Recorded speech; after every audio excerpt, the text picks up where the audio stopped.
Morning and welcome to the Calaveras County Board of Supervisors meeting for October 1st, 2019.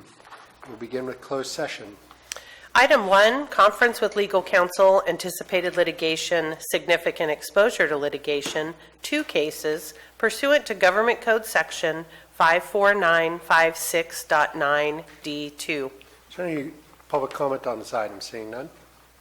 Item 2, conference with legal counsel, anticipated litigation, initiation of litigation, 1 case, pursuant to Government Code Section 54956.9D4. Thank you. Is there any public comment regarding this item? Seeing none, we will move to closed session. We'll resume this meeting at 9 o'clock in these chambers.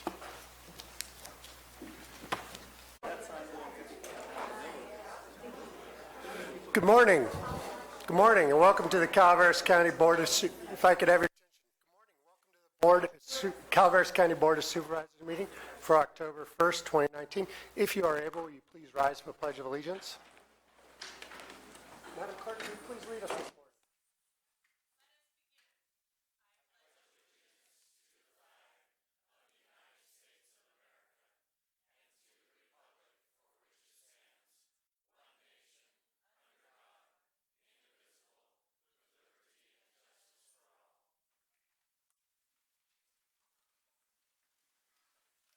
Thank you all very much. We have a lot to do today. I know there's a lot of passions and opinions in the room. I would ask that there be no applause or booing. I'm going to be very strict about people up speaking. It is difficult for some people to come and do a public speak, so I'd ask everybody to be respectful and no sniping. I support the First Amendment and the right for people to petition their government, but we do have rules within the room. If you have a sign, please hold on your lap. No waving it around. Always makes the sheriff nervous. And I would appreciate if everybody would be polite and constructive today, and we'll have a good day of work. We will start with announcements. Report of today's closed sessions. Item 1, conference with legal counsel, anticipated litigation, significant exposure to litigation, 2 cases, pursuant to Government Code Section 54956.9D2.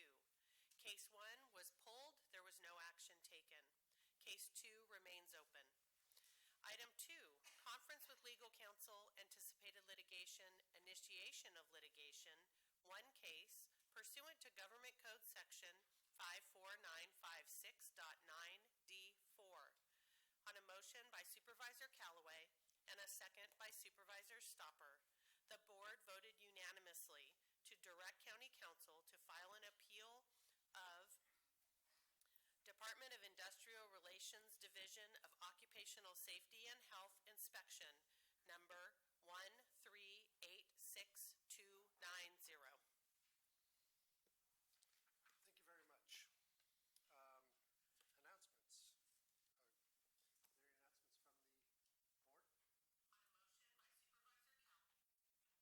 from the board? Nope. Any announcements from staff? I have one. Lumberjack Days is Saturday. Hope everybody can attend. We will be cutting a ribbon at the community hall at 10 a.m. It's a county building. It's been remodeled using PG&E funds, and I hope everybody can attend. In addition, there is a railroad flat Glencoe fire preparedness, disaster preparedness meeting this Thursday at 6 o'clock at the Railroad Flat Town Hall. Ms. Callaway? And for not to have District 2 outdo District 3, we have the grape stomp this year.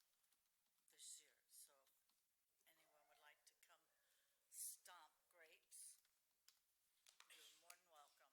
Or to drink the product. Wash your feet before you stomp.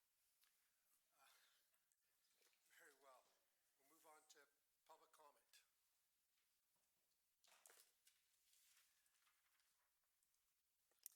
Public comment.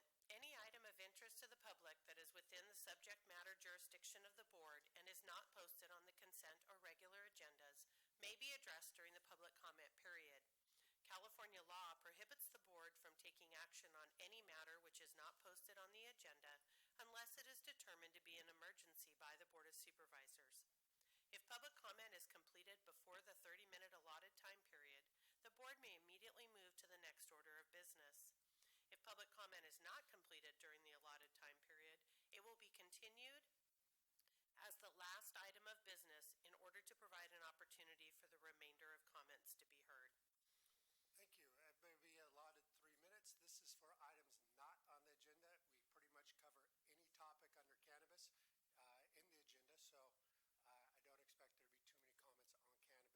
many comments on cannabis to start. Any public comment?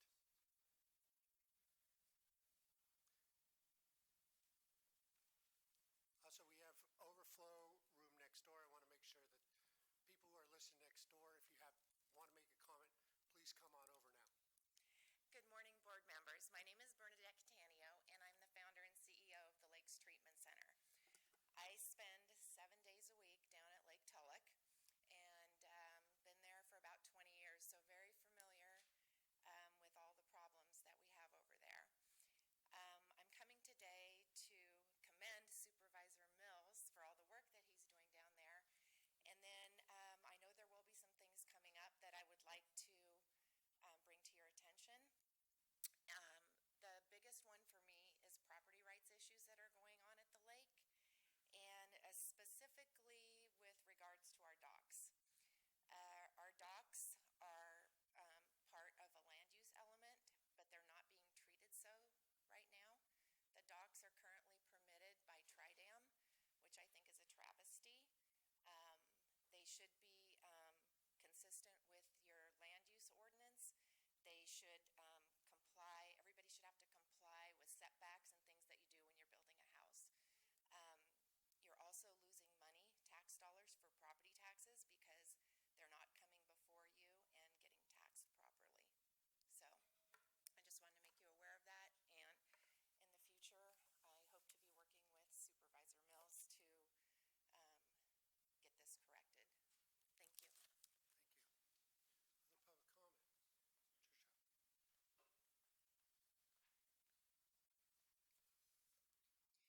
I guess you guys all saw the demonstration for forest health and forest trees. And over 20 years ago, I wrote this. A tribute to fallen trees cut down unnecessarily. Remember, you are as much a part of the earth as a worm that aerates the soil, or a mole that tunnels creating a burrowed hole for the rainwater to run below. Is it too much to know that a tree takes so long to grow, that once gone where it was will never be the same?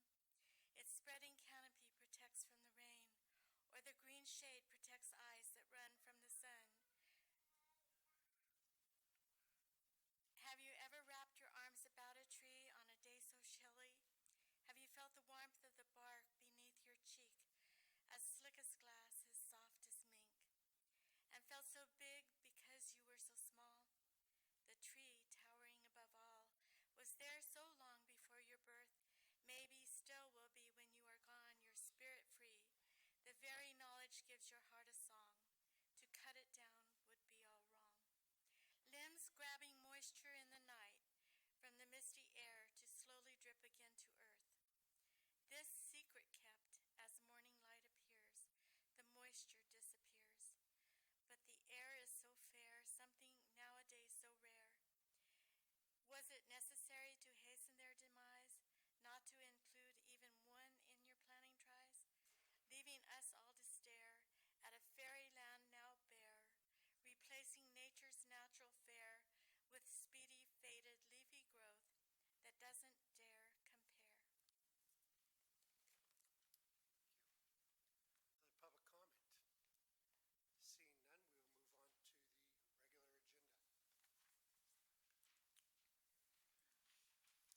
Item number 3 is from the Administrative Office to authorize the creation of the Division of Cannabis Control under the supervision of the County Administrator's Office and to direct finalization of the fee study to support the program office. Thank you.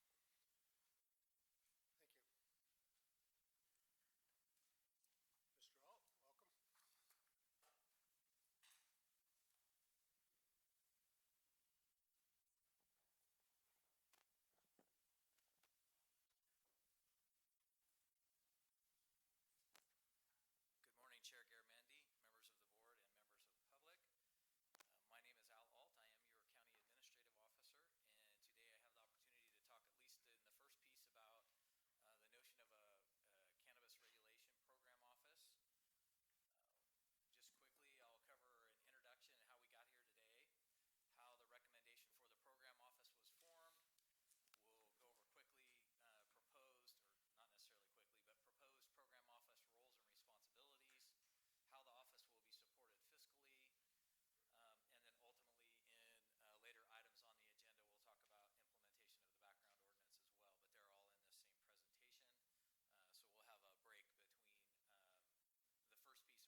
some prescribed timeline, annually, biannually, whatever the board decides, that we have a regular review of what the policies are that are led in this office and whether or not policies need to be changed, improved, etc. As contemplated in what I put forward in the staff report, we would also be responsible for the coordination of the taxation as well, and then regulation and enforcement of the proposed ordinance, and then again, I come back to track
checklist, for lack of a better term, that would be tracking in the office of how the applicant travels through the process under 17.95 and how we ensure that the approval process it matches that which the board has put into 17.95. This is just an example. It can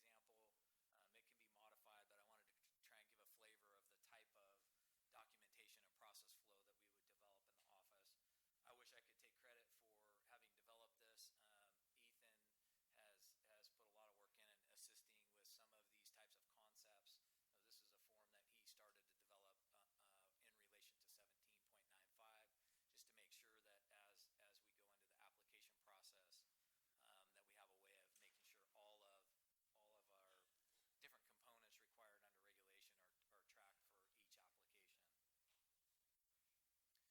that we have a way of making sure all of our different components required under regulation are tracked for each application. And then an example quickly of fiscal oversight. We talk during the budget quite often about our use of OpenGov and how it's a new system that we've brought on board. This happens to be a snapshot from Yolo County of their way of how they're tracking their marijuana cultivation program.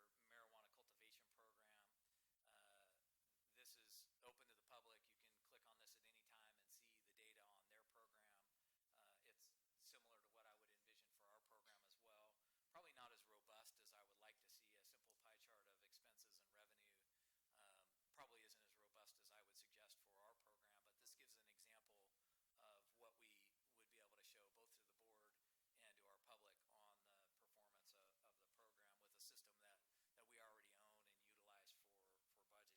of the program with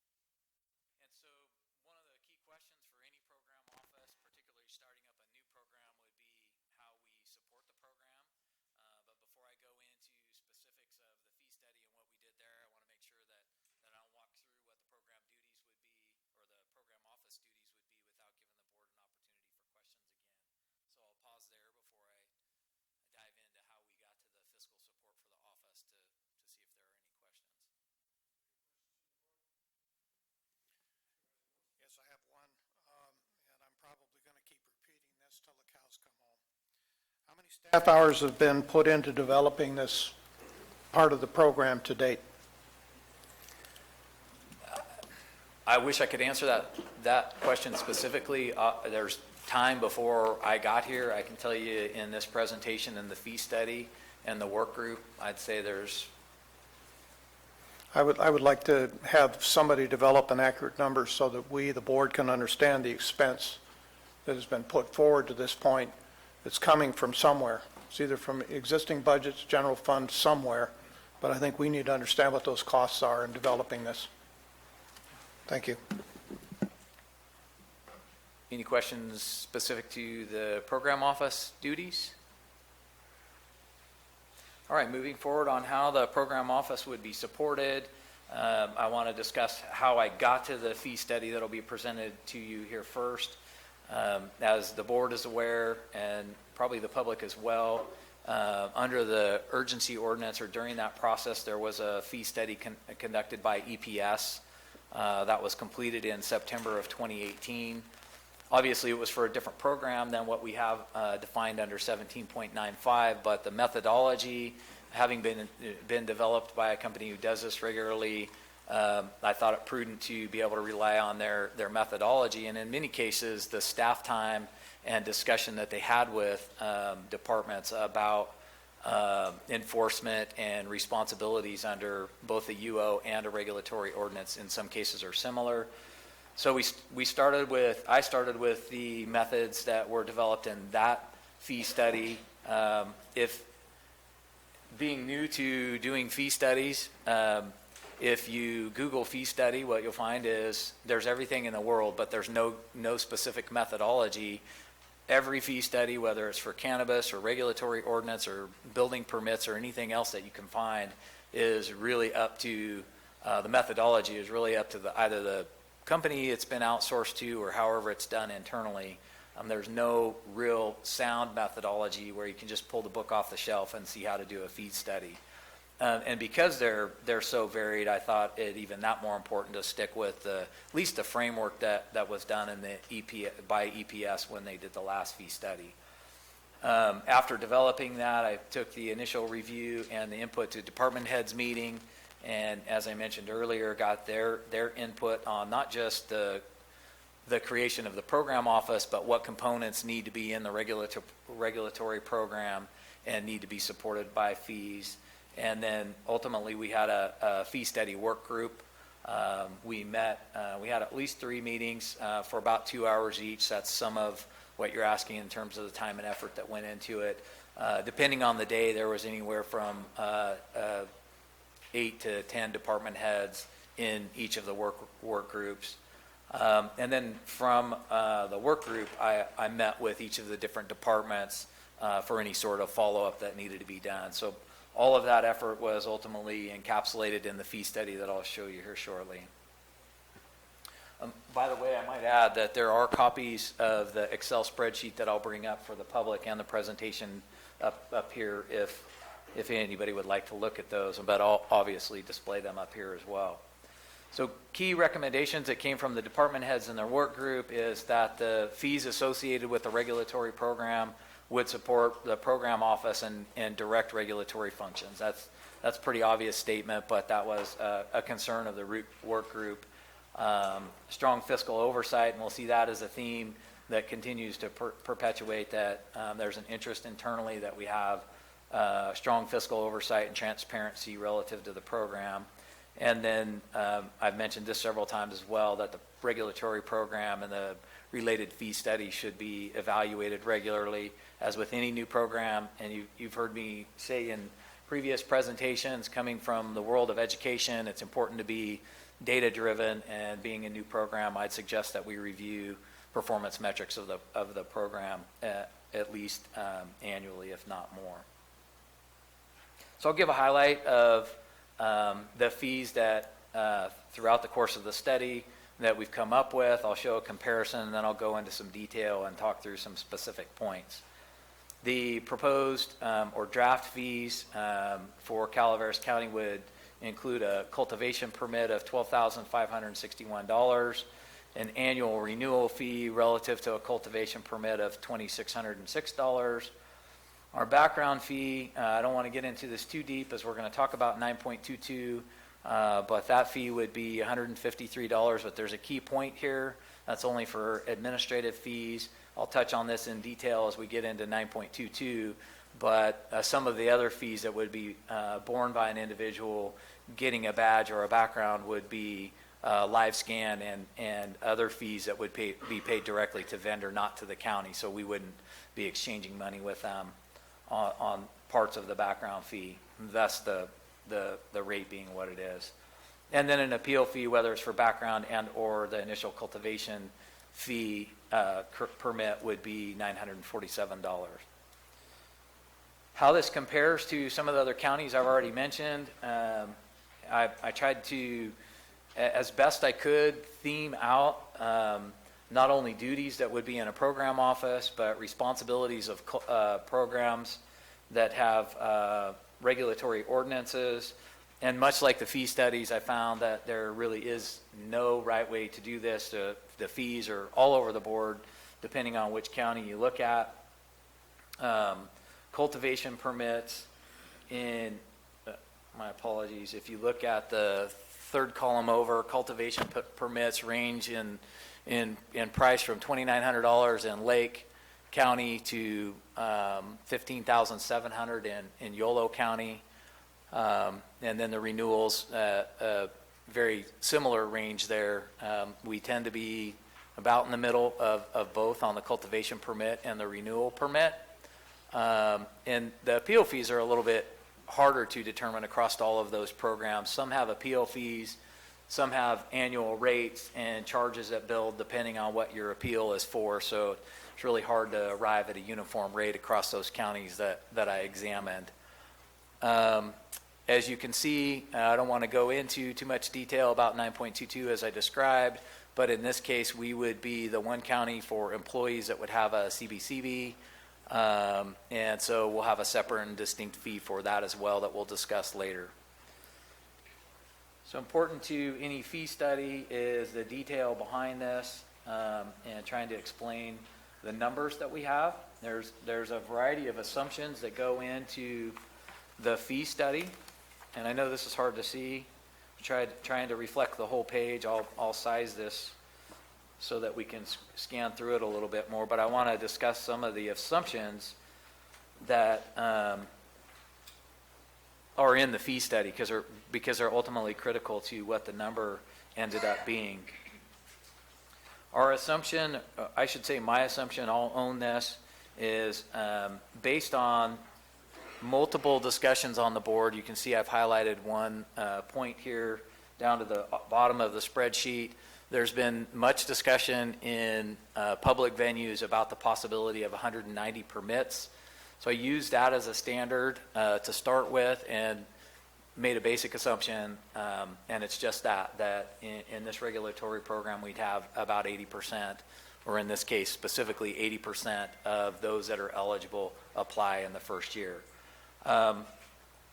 That's an area where it's really comes down to guesswork in any fee study. You have to put in basic assumptions and start with the assumptions. So I stayed with what's been publicly discussed in terms of 190 permits, and then just assumed because of where we're at in the program, not all 190 would come back and apply.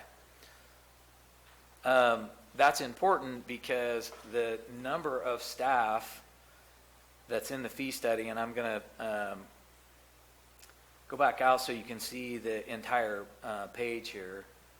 Sorry, that's a little too far.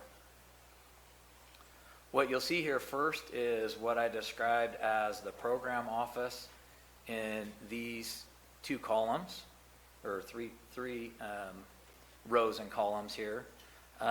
Those are very specific to program duties that I've already touched on, and you'll see how those that staffing pattern also perpetuates into the 9.22 fee study, because these would be the base personnel that would staff the program office and would do all the duties with enrolling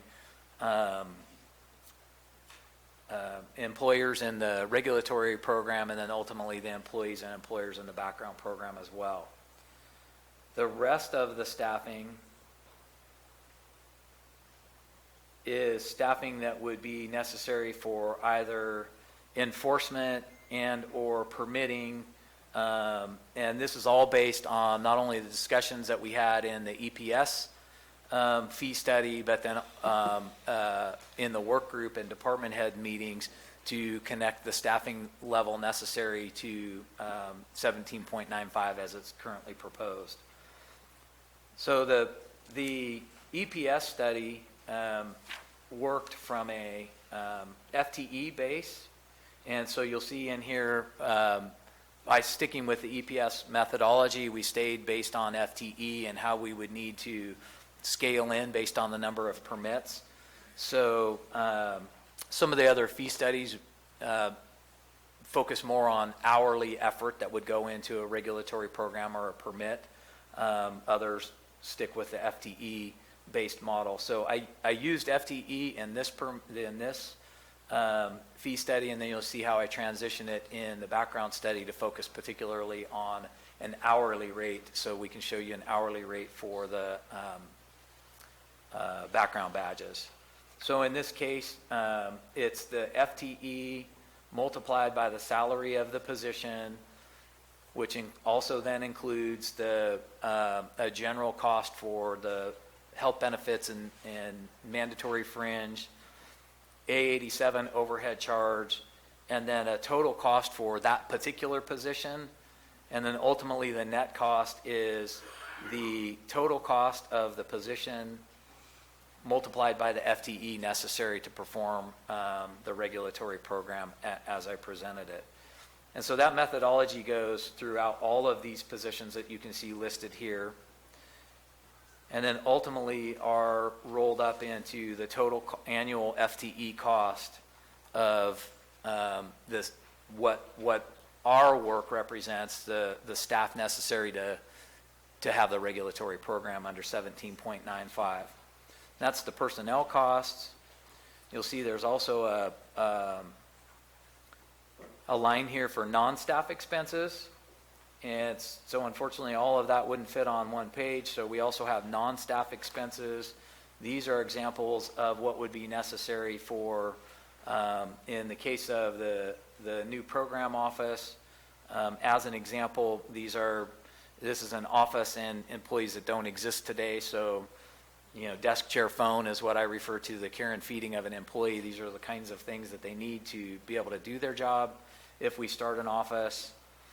And moving through the rest of the non-staff charges, everything from capital equipment, particularly computers, cameras, mailings, radios, and things of that nature that comprise physical equipment that are needed for the program as we start it up. And then ultimately those two, the cost for non-staff expenses here compiled then gets included with all of the staff expenses on this page for a total amount of $1.9 million divided by the number of permits possible, and that's how we arrive at the total cost of a permit under 17.95.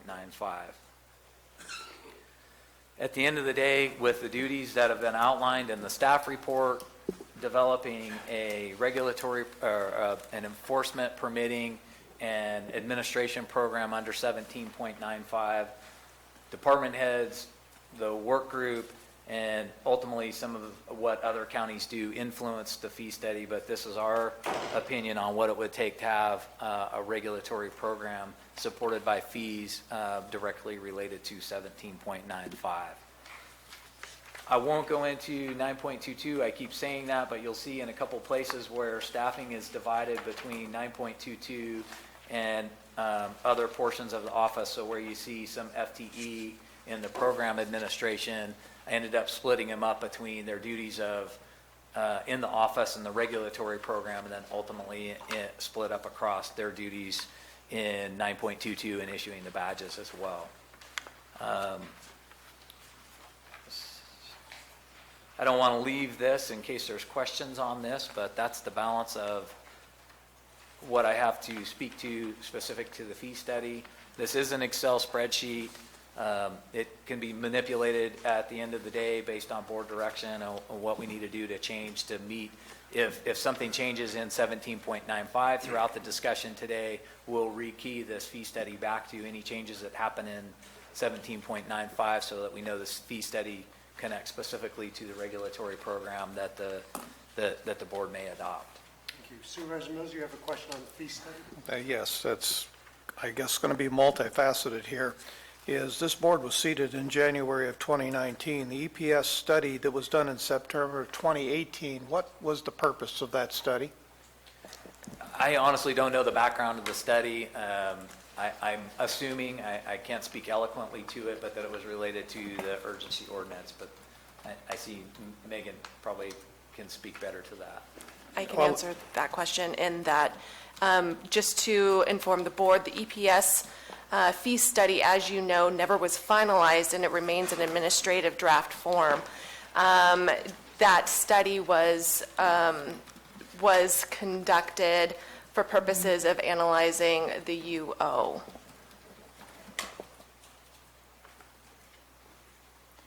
Thank you. And just for a point relative to the EPS study, I didn't pull the data directly from it. I just relied on, since we had that administrative draft, I relied on the methodology of that study to stay somewhat consistent and use as much work that had already been done and invested in that for what I did here. And there was a lot of fuss that was going on during that time regarding Prop 26. Hopefully we've resolved that issue in this fee study and we don't have to revisit that issue. This study has been designed specifically to only that which would be relative to the regulatory program. Thank you. Quite frankly, I should say that as we started this process, it was much broader than it is now, and we spent most of our time taking the recommendations from department heads and the work groups and winnowing it down to what is specific to the regulatory ordinance and what might be outside the ordinance. And just using as an example, we know that grading permits could be something that is a necessary function of a cultivator interested in having a permit under 17.95. There's already an existing fee structure for grading permits. There's already an existing fee structure for accessory buildings, et cetera. So anything that's not very specific to 17.95 is not included in this fee study and would be contained outside of the regulatory program and fees that already exist in other departments. I'm estimating your total FTEs that you are projecting here is what? I mean, I'm adding it up in my head. I just want to have it on record as to how many, what your staffing number is There's the proposed. number. 20 FTE, 20.7 FTE. 20.7? Yes. Go ahead. And of the I probably 20.7, how many are new employees? I didn't make a distinction whether they're new or not. This is the staffing related to 17.95, whether they come from an existing position or not. This is just the staffing pattern relative to it. How it actually gets staffed, I didn't include in the fee study. So at the end of the day, even if it's an existing position and it's pulled from general fund or another program, the FTE responsible for the administration of 17.95 would be charged back to the program. I have one other question, and that regards A87. So how would Circular A87 apply, as that is federal, and how are we going to be able to support that claim to the federal government? Well, my answer to that question is almost every other fee study I saw included that, including our EPS study, the Yolo County study, the Monterey study. So it's a very specific component that's in many other fee studies. And so I'd have to investigate further your question specifically, but I do know it's reflected very commonly in other fee studies, regardless of whether it's a cannabis program or other program. It's a delayed payment, I understand that, but it also could be a delayed payment that might be rejected at some point in the future, or be asked for to be returned in the future because of the way the federal government is processing. So I'm just a little bit cautious about wanting to include an A87 cost in here, knowing full well what the federal government thinks of the whole idea. If there's concern and we don't have an appropriate answer for that with some legal scaffolding, it's a column that can be deleted easily. This is a draft study, and there's not only any particular position can be modified. It's all formulaic, so we can make changes to this based on the board's direction. It's a draft at this point. Thank you, Chair. Yeah. I need to know how many new employees we're creating, how many positions we are creating in this department, not only on this page, the front page, but as you go back to your renewal staff or your CBCB cost staffing. How many actually are we increasing our numbers by? Not what existing employees we already have on the payroll in the general fund, but what positions that we're adding are going to be new. I need to know that information. If you see the highlighted portion, those are new positions relative to the program office. Those are very specifically new positions relative to the program office. There are other positions, as an example. So, okay, so the CAO is a new staff position? You have it highlighted at the top? That's a portion of my time for oversight of the office. Okay, so that's not a new employee, though. You're already here. You're already on the payroll. So the other three, a CAO manager, a CAO department analysis, and a CAO admin assistant too, those are all new positions? Yes.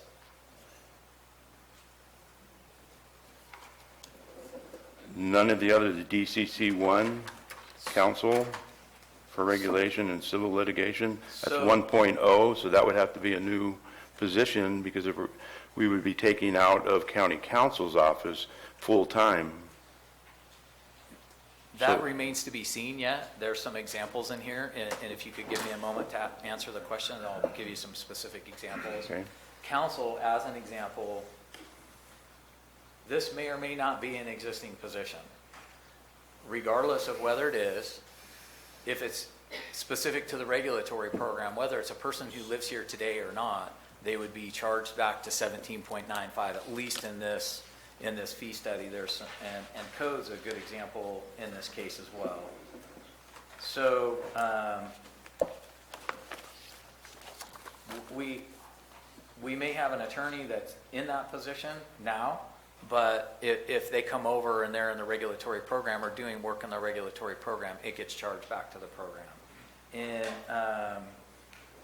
Trying to find in the case of the sheriff's office where they may be involved, these may or may not be existing positions. A deputy sheriff, if we need 0.5 for permitting and going out and doing site inspections, that may be an FTE that they need new or can assign out of their existing, but it still would be charged back to the program.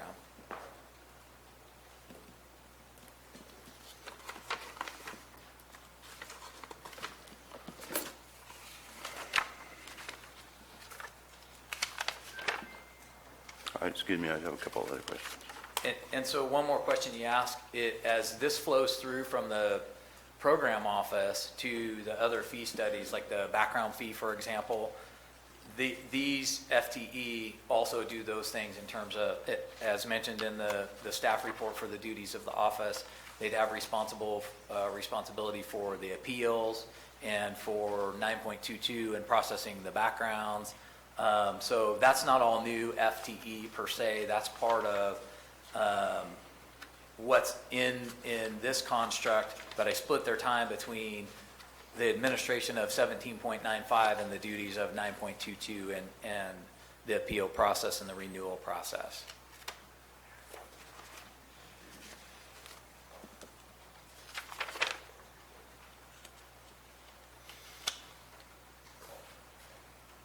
On your fiscal oversight and transparency slide, the one with the pie chart,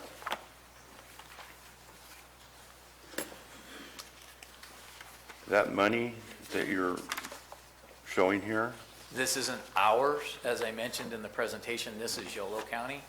This is a Yolo snapshot County. from This is Yolo not our- County's transparency portal on all of their budget, but they specifically, as do some other regulatory programs, have a page for, in their case, they call it marijuana cultivation, a regulatory program. So this is just an example of what I would propose from the office. all right, that's what my question was. All right, that's all I have for right now. Supervisor Stopper?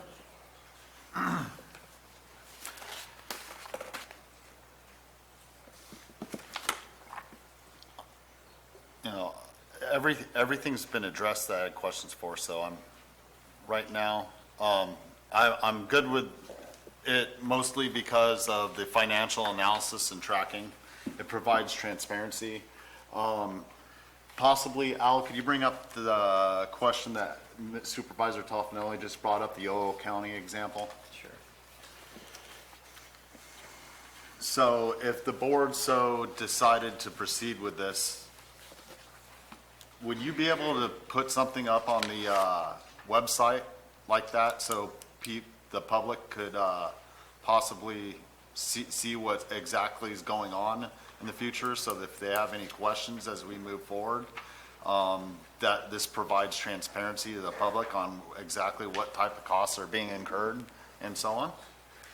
Yeah, and I think that's ultimately an important component, not only for the fee study, but regardless of which side you're on the issue, whether you're a public or a grower, you should want to see, we should all see where this money's coming in from and what we're spending on relative to the program. That particular page isn't as robust as I'd like to see it. Whether it's background and or cultivation permits, I would suggest that not only is there a revenue and expenditure page, but there's a number of permits applied for, time to issuance, approved permits, denied permits, those that go to hearing, those that are overturned at hearing, the number of permits ultimately that are issued. You can see in the fee study that 152 is a relatively high number.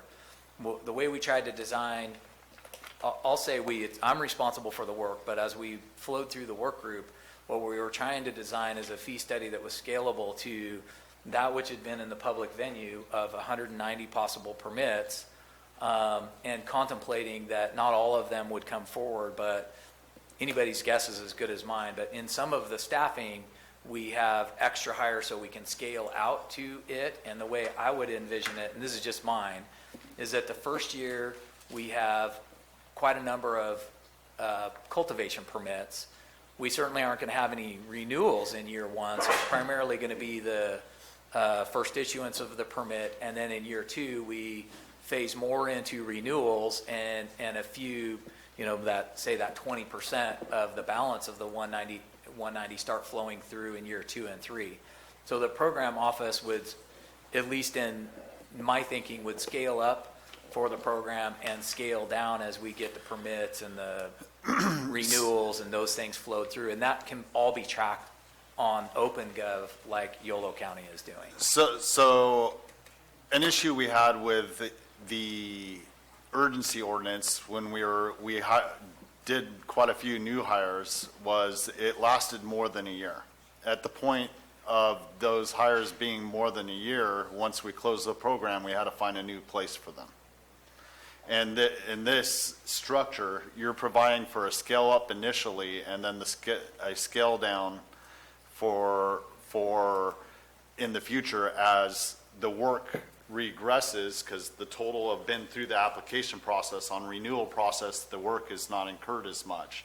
So what you're doing in this model, you're saying, is you're planning for the future and some of these new hires, because I also would like to know how many supposedly would be new hires if this project goes forward. At the same time, those may be temps brought in and won't necessarily have, they won't be continual jobs in their entirety. I highlighted a couple of positions here on the fee study where you can see, for example, planner and office technicians. Wherever I coded them against EH, that's an extra hire position. And our notion was we need a base amount of staff that is not extra hire to run the program, to have a program office and to manage the regulatory program. But because of the initial program startup, we would scale up with extra hires and scale back down to staffing. These aren't all permanent positions. The unfortunate piece of that is extra hires, would move in and potentially move out of the county unless there was other employment. We recognize that's not ideal, but that's not dissimilar to what we do with any other extra hire positions and cyclical work that ramps up. Understood. Thank you. Yeah, it just led to another question is, so have you taken the time to review the comparables with other counties in terms of the staffing levels they had in relation to the number of permits that they're working with? Yeah, I mentioned that the fee studies aren't that easy to get, but I have YOLOs and I have Monterey's, and obviously the staffing level is what drives the price of their permit. But I do have them, and in many cases, we're in line with what they're doing and the types of positions that we have in. What can be different, for example, in this case where some of the staffing flows through into the background ordinance as well, we're the only county that's doing, at least proposing doing the backgrounds for employees. So that affects some of our staffing pattern in this. But by and large, we're well in phase with what YOLO is doing and what Monterey County is doing, and I actually have City of Sacramento's as well. Their program's a little bit different than ours, but this is not dissimilar to what I see in the other counties and their fee studies. Yeah, and they're different in their challenges because what you're mentioning with Sacramento's indoor, so right, it's a different situation. Monterey or Santa Barbara County is different in that they have different permits depending on where you're going to grow, whether you're in a coastal area or not. So there's no one way to do this. I tried to be as artful as possible in using efforts to triangulate from different fee studies and different programs, but it's just not as consistent. Frankly, we would find that in just about any department if we looked at how planning and building is done, whether it's a consolidated office. In some counties, as you know, it is, and others it's not. And so at the end of the day, it's really organic to the county on how they decide to do things. I just did a quick calculation, seven customers per employee. That's the number. When we talk about the background permit, the background influences that because of the number of permits. So what we're trying to do is balance the work between the two departments. But if you look at the stand-up of the office, developing the forms, interacting with people who come to the counters, in this case would be cultivators, working with them on the regulatory programs and making sure that they're consistent with the regulations, coordinating between the different departments. If, for example, a grower who's working through the permit process needs to go to building, coordinating that effort with what building has to do so that the program office is taking the brunt of that work and it's supported by the fees, as opposed to creating an increased demand on the other departments in planning and building and whatnot. Thank you, Chair. Thank you. Supervisor Toffenali? Yeah, on this, going back to this slide, do you know how many permits that entails? I don't recall. No. I could find out, but I don't recall. Okay. All right, thank you. Thank you. Mr. Strout, would you like to continue, or does 922 come up? 9.22 is actually after 17.95, so for the most part, I'm Just looking at your deck. It's, if you want to take them out of order, we can certainly do that, but actually Why don't we stay in order? 17.95 is, Thank you. If there's no, so does that conclude that presentation? We are going to have, we're going to move to public comment. Now, there are a lot of new faces in this room, so a lot of you haven't been in a meeting that I've chaired. If you are supportive of something, you can do this happy hands thing, I guess, is go ahead and express your support. If you don't like it, thumbs down. But what I will not tolerate is shouting, cheering, or otherwise. I want to be respectful of everybody's First Amendment right to petition your government, but I want to make also clear to everybody that it's very difficult for people oftentimes to come up to public and give a presentation, especially around emotionally charged issues like this. So I will ask, in fact, I will insist that there's no sniping from the audience. If there's any disruptions, I will take a break in this meeting, and if it continues, I will clear the room. We are going to have a positive conversation, a lot of emotions, but I want it to be done respectfully. I want everybody to have the opportunity to share their thoughts, and we're going to try to do this in a respectful way that makes Calaveras proud. Everybody agree? And the clerk has asked me to take a 10-minute break before I start this process, but I want to make sure that everybody agrees. We're going to try to do this in a respectful manner. All right, we're going to start in 10 minutes. Thank you.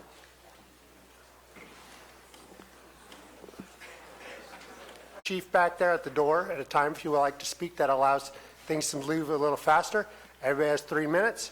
This is specifically public comment regarding the authorization and the creation of the Division of Cannabis Control and the direction of the fee study to support said office.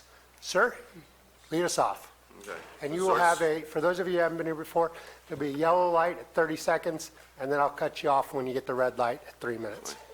Thank you, sir. I just wanted to ask the board if you've really looked at the numbers. I heard at one time that cannabis was a $3 billion industry in Northern California. 2 6-foot plants will get you $12,000. That's cheap. I think if you're really wanting to raise money, you better look at those numbers. I would think it would be important. Now, I as an accountant, when I would not be wanting to go out into the field. These guys are not watermelon growers. And you know, they had shotguns in those days. You need policemen, somebody out there to really enforce the law, not guys in ties. It won't work. The other thing is you're going to need choppers. You're going to need equipment. And if you don't get enough money to do that, you're going to be dipping into our tax funds. And I don't think that's fair at all, because we were ostensibly told this thing was about raising money for the county, and there'd be plenty of money to take care of all the operations of cleanup, enforcement, all these things. And this is pittance compared to what people make on that stuff. I'm a little nervous now because I don't do this very often. This is like the first time I've done it. But it's important that we don't get stuck with a bill.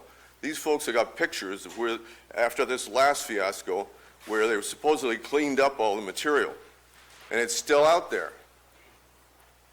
Where are you going to put it? That stuff is poisonous. It's a big problem, and I don't think that everybody's looked at it that way. This small amount of money is not going to cover it. You're going to need some more equipment. You're going to need choppers. This man's got to have enough people with him to enforce the law. And if he's not going to do it, who is? I've been up in Humboldt County. I've heard a manager of a Denny's come and sit down with his family behind me and say, I'm afraid to go out in the country anymore. And they were saying the same thing. These folks didn't go out into the trees anymore. They were afraid you wouldn't come back. And that's part of the problem you still have here now. They got illegal growers up there, and people don't go up in that part of the county, the east side of the county, because they're afraid they might get shot. And I think with reason. It's a big headache, and you better get ready for it, because you ain't going to get out of this small amount of money that you're asking, you're not going to get what you need. That's all I got to say. Thank you. Speaker?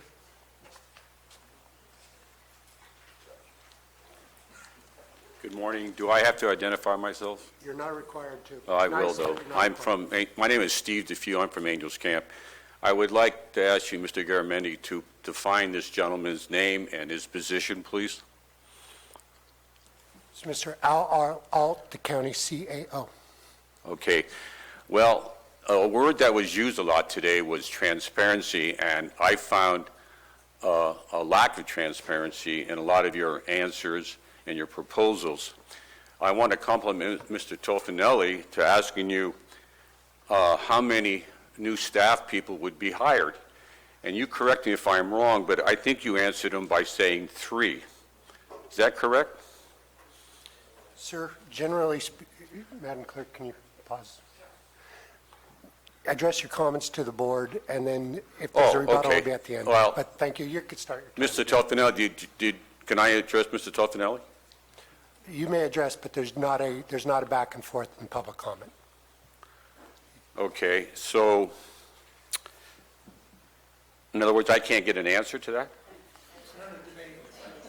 I said there's not a back and forth. You could certainly, if the board would like to address your comments at the end of public Mr. comment. Tofinelli, did you certainly can. understand the answer to your question was that there was going to be 3 new staff positions, and that was all?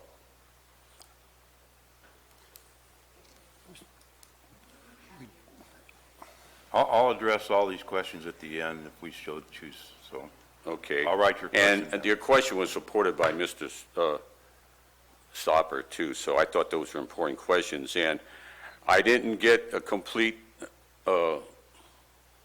picture of where the staff was going to be located, but I understand that today you're going to vote on this ordinance, is that correct? Yes. Okay. It'll be a vote. How can you vote on something to complement a marijuana cultivation thing when you haven't voted on that yet? How can you put the cart before the horse?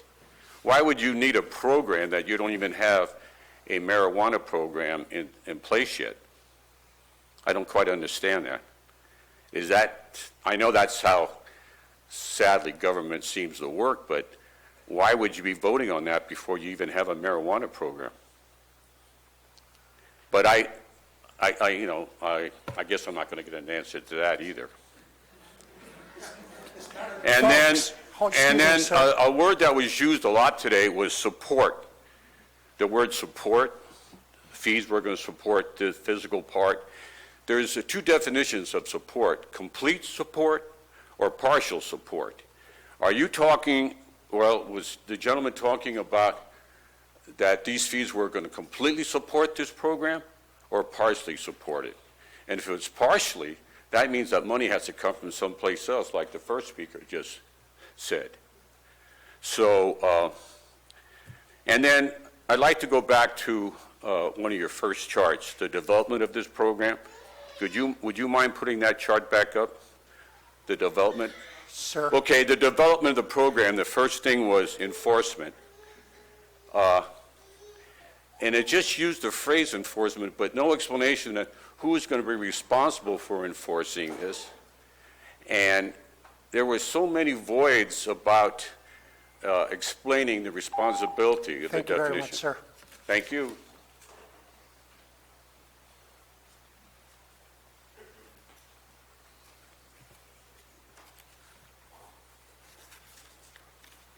My name is Carl Eschen. I'm resident of San Andreas, have been since, in this county since 1975. But going back much before that, the Miwok people lived in this county for thousands of years in harmony with each other and in harmony with our natural environment. Along came the gold rush and everything changed.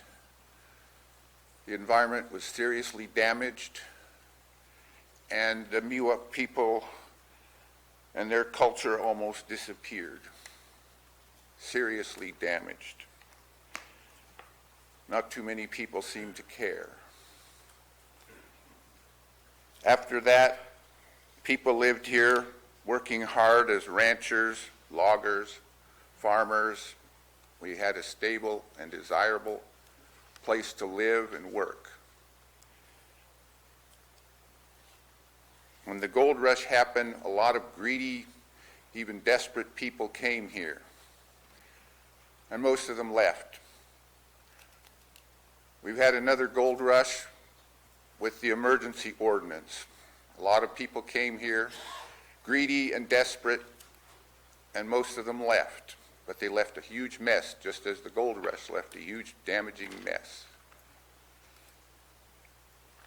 Today, we're considering 3 ordinances to implement a new and much huger disaster than the gold rush and a huger disaster than the emergency ordinance. We're talking about a huge, expensive bureaucracy with everything apparently underfunded and hoping for the best attitude, with no provision for overrides. The 2 gentlemen who spoke before me were eloquent on the financial disaster that this represents, just from an administrative point of view. If this was to prevent the horrible thing like the fire that we had, and we're talking about creating a huge fire department or something to address that, something that happened, that's a known need, I could see hiring 22 people and spending millions of dollars. But we're talking about welcoming disaster, something that the people don't want. I cannot understand how there's even a single member of the Board of Supervisors that supports this project. Thank you. Thank you. Speaker?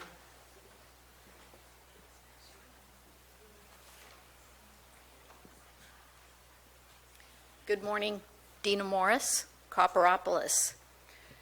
Why is the county continuing to knowingly violate the law? This new Cannabis Control Department is another CEQA violation for a variety of reasons. The main one is there is no updated general plan. No new industry can be introduced into a city or county unless a general plan is voted upon, adopted, and enacted. Our current general plan was developed in 1996 and is very much outdated. Eliminating our law enforcement involvement and handing it off to this new department will not keep the public safe. They are not law enforcement officials, they are administrative staff. Measure C, marijuana tax, is still in litigation, so there's no guarantee this county will be able to collect that tax. Unless this ordinance is being written as a settlement offer, because it sure seems that way, seeing how this ordinance is recklessly being pushed forward and written clearly in favor of the growers and not with public safety in mind. The county cannot lawfully approve this new marijuana department without our updated general plan being voted on, adopted, and enacted. You do know you can be individually named in a lawsuit based on your vote should damages follow your decision to set public safety and peace aside. We have regulation. It's called a ban. Thank you.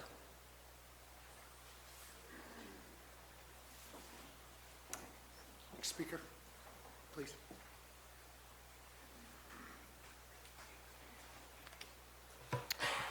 I was born and raised in Calaveras County in Angels Camp. My parents came here in the 70s, fleeing LA and the Bay Area for a nicer way of life. I graduated from Bret Harte in 2000. I went to college and grad school in Southern California. Met my husband, and we saved like crazy for a down payment on a house with a little bit of land. That was our dream. After 10 long years in LA, we found a way to bring our 2 jobs up here. And we bought a foreclosure on 7 acres with RA zoning in San Andreas in 2009. It was a wreck, and we were over our heads. We held on for dear life during the recession. We survived the Butte fire, although we were evacuated for several days. We remodeled the old farmhouse, we watered the dying trees, and we drilled a new well, and we put a new septic system in, and we turned the place into a home. And one of the best things about Calaveras County is its enduring large middle class. My mom was a public teacher at Bret Harte for 40 years. On her salary alone, we lived in a 4-bedroom house on 7 acres in Angels Camp. That's a miracle. Who can do that in California now? Live in a nice house on 7 acres on a teacher's salary. That's because Calaveras County is a middle-class area. My friends' parents were bus drivers and merchants and plumbers. My husband and I, too, had that middle-class dream. But our dream did not survive the marijuana green rush. Our dream turned into a nightmare. Guard dogs, lights shining in our windows, constant stench in the air, poison in our pond and in our stream, people we didn't know and had never met wandering around our yard, parking vehicles in our driveway. We had 4 young children. Suddenly we were surrounded by drug plantations on all sides, all 4 sides.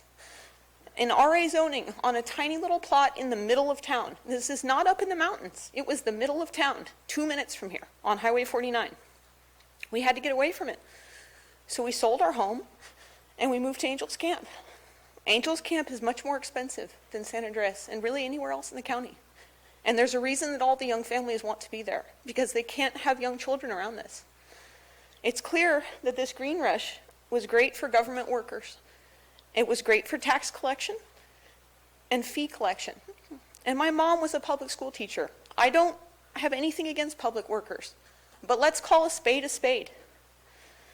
The marijuana industry ensures that Calaveras County will be spending large amounts of money, public funds, on government and law enforcement workers to handle all of it. A brand new department to handle all of it.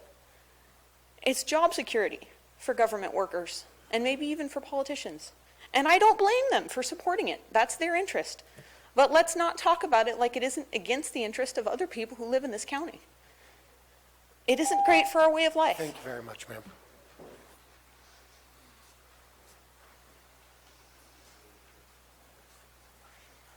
Terry McBride, District 2, the salmon that's going to swim upstream and everybody's going down. I like the growers, the legal guys. After the fire, I lived in a camping trailer of 10 acres, completely and utterly surrounded by illegals. Absolutely surrounded. Animals dying. We had more vultures flying over the properties than I'd ever seen in my entire life. Understand, I am 5th generation in this county. I've lived here all my life. District 2, I've lived in the vast majority of my life. Unfortunately, what has happened is that horrible experience with the, and remember please, everyone, that this was right after the fire. This county was in chaos. Oh my God, what we went through.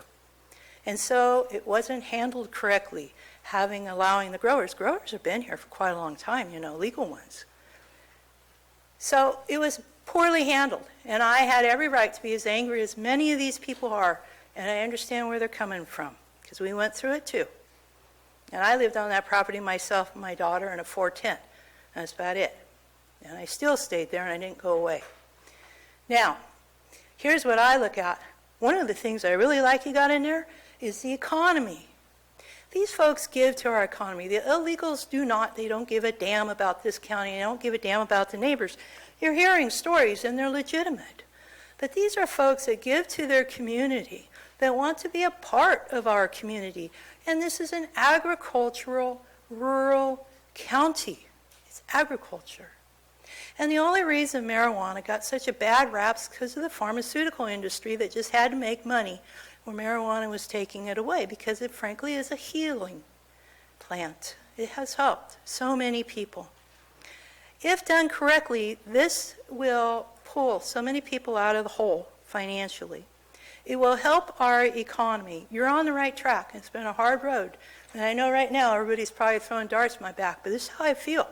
I think that if you took some time and got to know these good growers, these folks that follow the rules and want to do everything right, you're going to find out they're not the bad guys. The bad guys are the illegals, and we need to get rid of them. And I think Sheriff Rick's doing the best he can and is going after them. That's a good thing. But we got to let these good guys, because if you'll recall, those who've been here for a while, not many of you have, but Jack has, and I think Marita was too, they weren't all that happy when the vineyards started. There was a whole lot of talk about the vineyards, and people didn't like it. It took a while. Now, how much money does Highway 4 make off those vineyards? They make a lot of money, and they have jobs. So I would hope folks would step back and kind of look at it a little bit differently. I understand your anger, but look at it in a different picture. Don't put all these guys in the same pot. Thank you. Next speaker.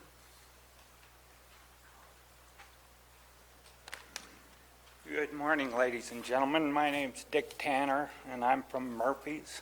I'm a fourth generation. My daughter's fifth, and my granddaughter's sixth. We've lived here and raised our families all our lives. It's a great place to make a living, to make a family, great place to raise kids, but it's been traditionally a tough place to make a living. So in that regard, we've our county's avoided a lot of big box stores and big industry to maintain our small atmosphere and our clean, safe country lifestyle. Commercial marijuana has changed our environment dramatically. We have gangs shooting and trash and garbage strewn throughout our counties. If you've gone on any of the remote back roads, it's mind-boggling to see all the deserted habitation and garbage strewn everywhere. It's just a mess. I really can't see how our county could look at those sorts of things and embrace this commercial marijuana issue. We have pollution in our streams, rivers, and groundwater. You know, dangerous chemicals. Every time a place is deserted, everything's left there, and there's chemicals and over-fertilization residue that still remains. Some people think our county stands to profit dramatically from these marijuana taxes, but it's been proven in Colorado that it leaves. We never recoup what we think we're going to. Same way with the level of government. Have you ever seen a layer of government get smaller? Our sheriff has already said that we don't have the infrastructure and we aren't going to be able to afford to enforce the laws that will come with all this new layer of agriculture in our county. Do we want to compromise our great lifestyle that we have here now? And in closing, I find it totally irresponsible from this board to ignore the general voting population that has already voted against commercial cultivation. Thank you. Al?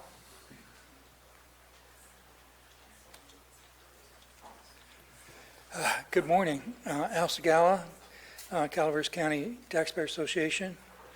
When the urgency ordinance, prior to its being adopted, our group invited the best experts we could get on both sides. On the cannabis side, we had Barton Steveno address our board of directors, and then also Dr. Smith.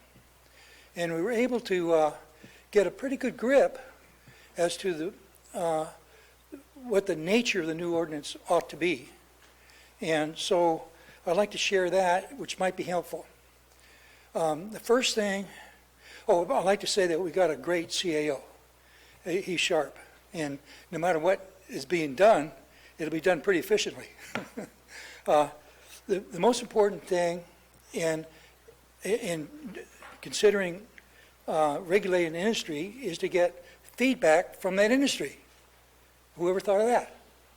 Actually come up with ideas and then share it with leaders in that industry and find out if that'll work or not work and what the objections could be and what things could work. That makes sense. I don't think that's being done. The only purpose for any kind of regulation is public safety. In any free society, including America, the purpose of regulation is never to control people, regardless if you control them by race or color, creed, or anything else. In a free society, the only purpose of regulation is public safety. And so there does seem to be a need for regulation, particularly in this industry. We have a history in this industry of black market. That's unregulated black market. And those people are sloppy. They don't care about anything, really, except for making money. And then if they are in danger, they just flee and leave a mess. That's the nature of the black market. If you want black market, ban. If you want black market, over-regulate. It'll be the same thing as a ban. You'll have your black market. You'll have your mess. Of course, your sheriff is going to be busy. And the bottom line is we won't have a safer community. You'll hurt the industry. It will survive. But another thing is tax on income, not volume. It's important. Thank you. Thank you. Speaker?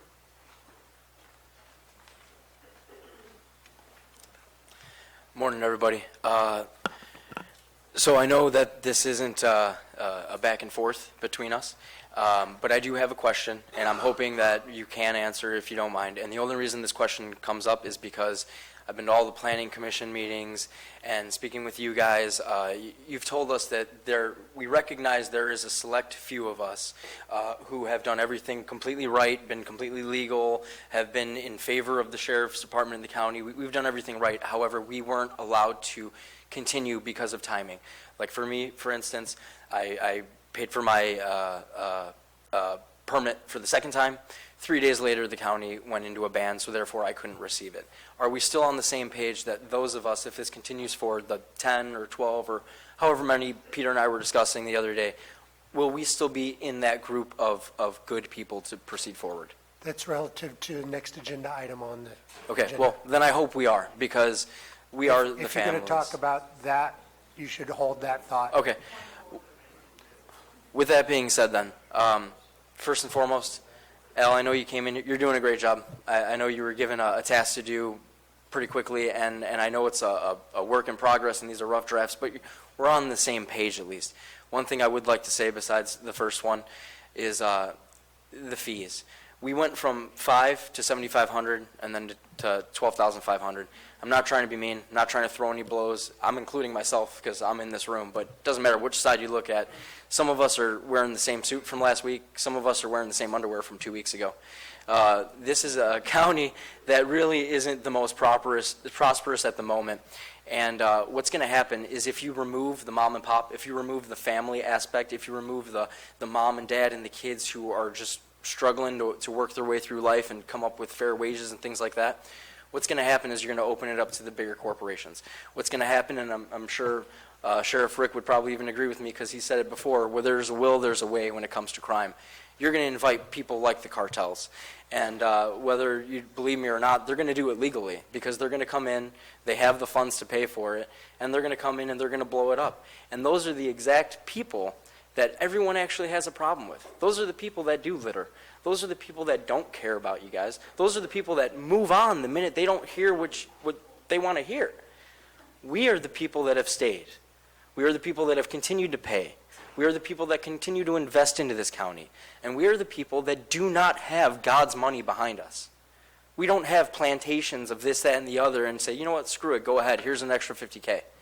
We don't have that. We're families. If you want the right people in, all I'm saying is as we go forward, keep that in mind. I don't understand the stigma where you grow a little bit of cannabis, all of a sudden you're a billionaire. That's not the case. Don't invite the wrong people in when you have the right people willing to pay already here. Thank you. Come on down.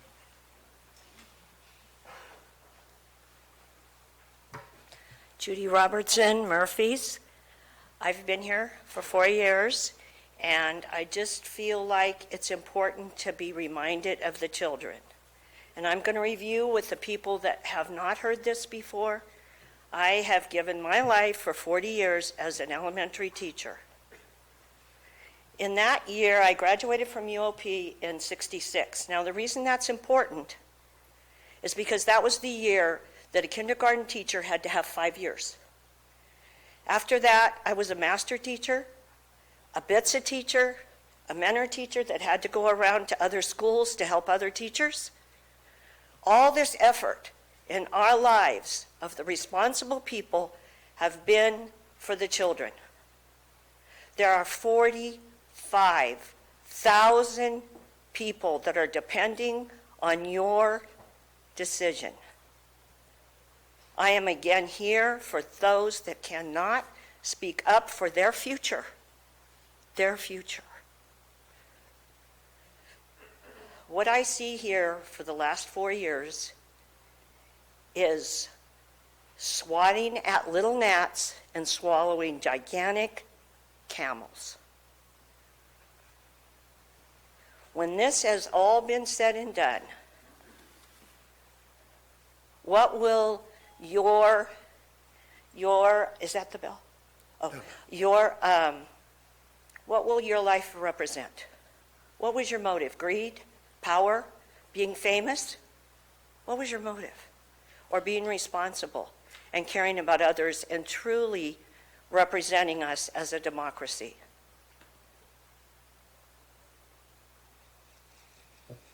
Thank you. Next speaker.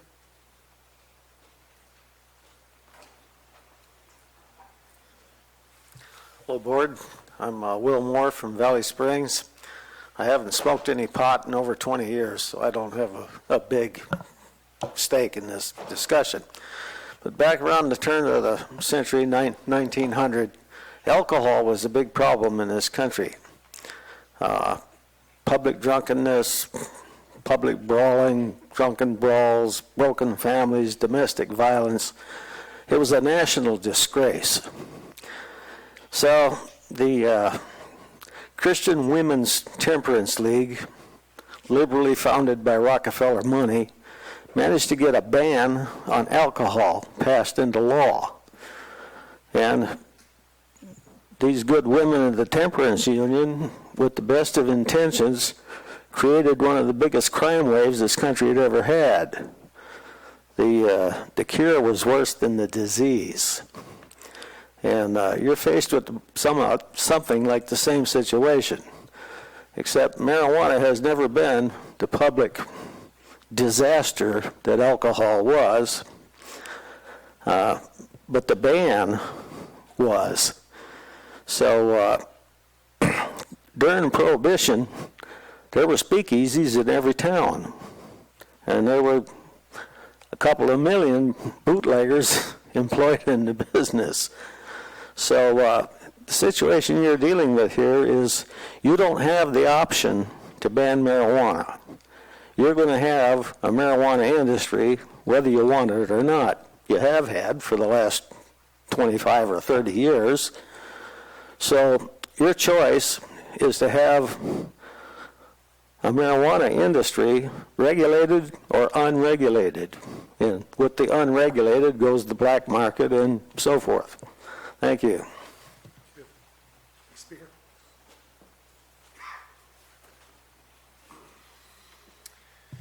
I'm Brock Estes of Valley Springs. The gentleman before me referenced the repeal of Prohibition. I'll come back to that. But first, let me ask everyone on this side and this side of the dividing line. So raise your Sir, hands. you need to address the board, not the crowd. Um, It's a board rule, and I'm Then I'll enforcing it. address the board, and Thank I'll you. ask the crowd, if they wish to participate, to raise your hands high if you came here in search of a compromise solution. Not a 3-2 vote, but a compromise solution where each side gives a little bit. Anybody else? Seeing none, I will say to you that everyone is obviously hardened in their position, and we're headed to another series of 3-2 votes. And if that's what we wind up with, every one of you will have failed at your job and should be voted out of office.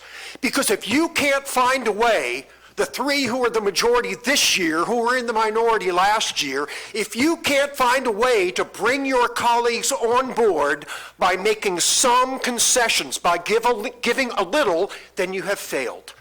Now, regarding the last gentleman who spoke on prohibition, I'm going to suggest one way that you could each give a little and come to a compromise solution. Because people in the band community are absolutely right. It's unsafe to live in their neighborhoods when people are hiring armed guards, and those people who are hiring armed guards are doing so to protect a large and valuable crop. The solution is to not have 200 grow sites around the county, each responsible for their own protection of what they have, meaning armed guards and guard dogs and whatever. The simple solution is to grow in 2 or 3 large places, away from anybody who is going to come into contact with it, much as we move the proposed plan for the asphalt plant from a neighborhood out to Carson Rock, which is largely deserted. Now, the way to do this would be to create a cannabis authority in Calaveras and issue 1 permit to that authority.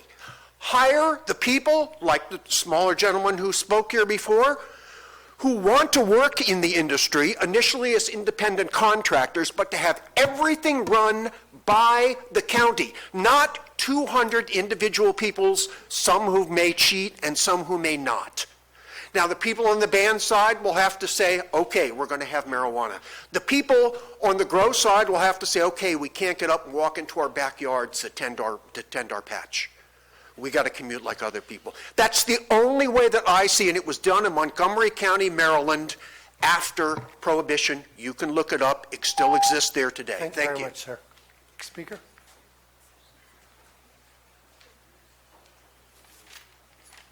Hi, I'm Mary Greer from Valley Springs. This was voted on with the ban. The taxpayers, the county voted against commercial grow. What's the solution to that? Fast track a special meeting and have a vote yourselves on it instead. And just bypass the public, bypass the democratic voting system about it. That's what I see that's going on here. We already said what we wanted about this commercial ban, the commercial grow. We don't want it here. The pictures behind you, where you sit, that's what we want here. That's what we pride ourselves on Calaveras County. Not that we're going to become a commercial grow capital or we're making money in that manner. I would hope that we're not going to go the black market way, where, okay, well, there's a black market, so legalize everything in the black market, then we won't have a black market. That's a solution.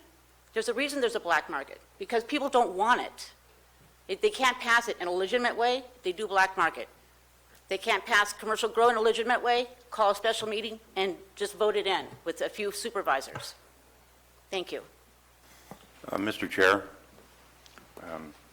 I'm all for everybody's rights and them being able to state their rights and what they want in their opinion.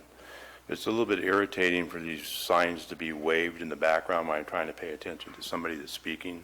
So can we ask those people to at least keep them on their chairs, in their seats, instead of waving them around while I'm trying to concentrate on what's happening? Thank you, Supervisor Toffenelli. I have asked them to do that at the beginning of the meeting. I would hope that they would respect that and keep them in their laps for the rest of the meeting. Thank you. Next speaker.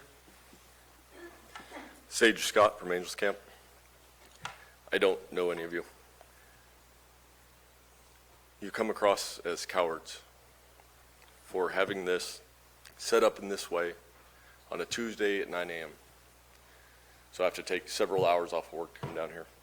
If you really want to know what people thought, if you really wanted to bring everybody together to come up with something that the county could get behind, there are venues in the county that can seat enough people where you can look at their faces. The auditorium down at the high school, for example. You could all get on stage and actually hear what people had to say if you wanted to. That's all. Thank you. Next speaker. Ma'am.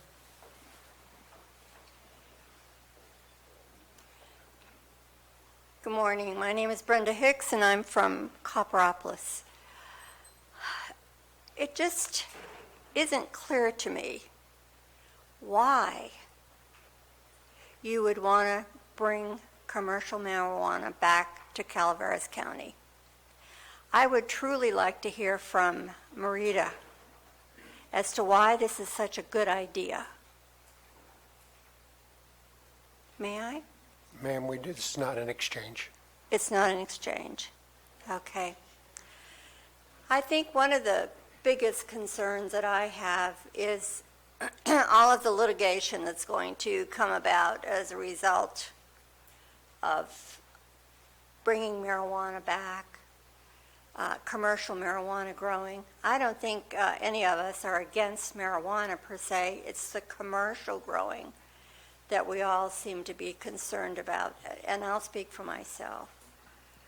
I'm thinking about all of the water issues. I know that we supply water to the valley. I also remember a meeting that we had here when TUD came in and they were talking to us about how they never even tested for some of the toxins in the rivers and in our water up here as a result of all this marijuana growing. Now, we're all aware of all of the toxins that are spilling over into our rivers and streams. That, to me, is going to be a huge issue down the road.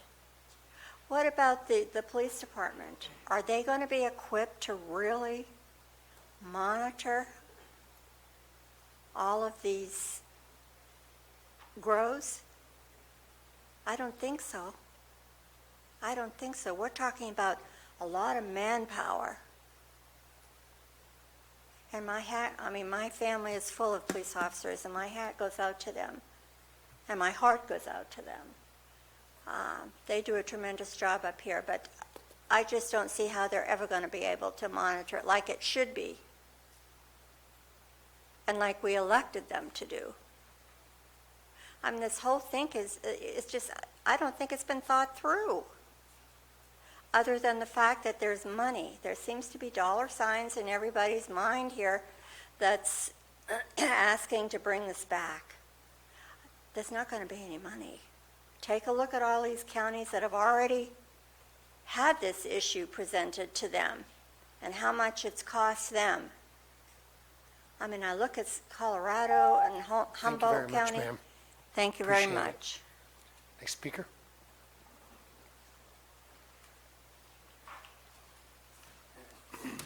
Good morning, Board of Supervisors, staff, and other members.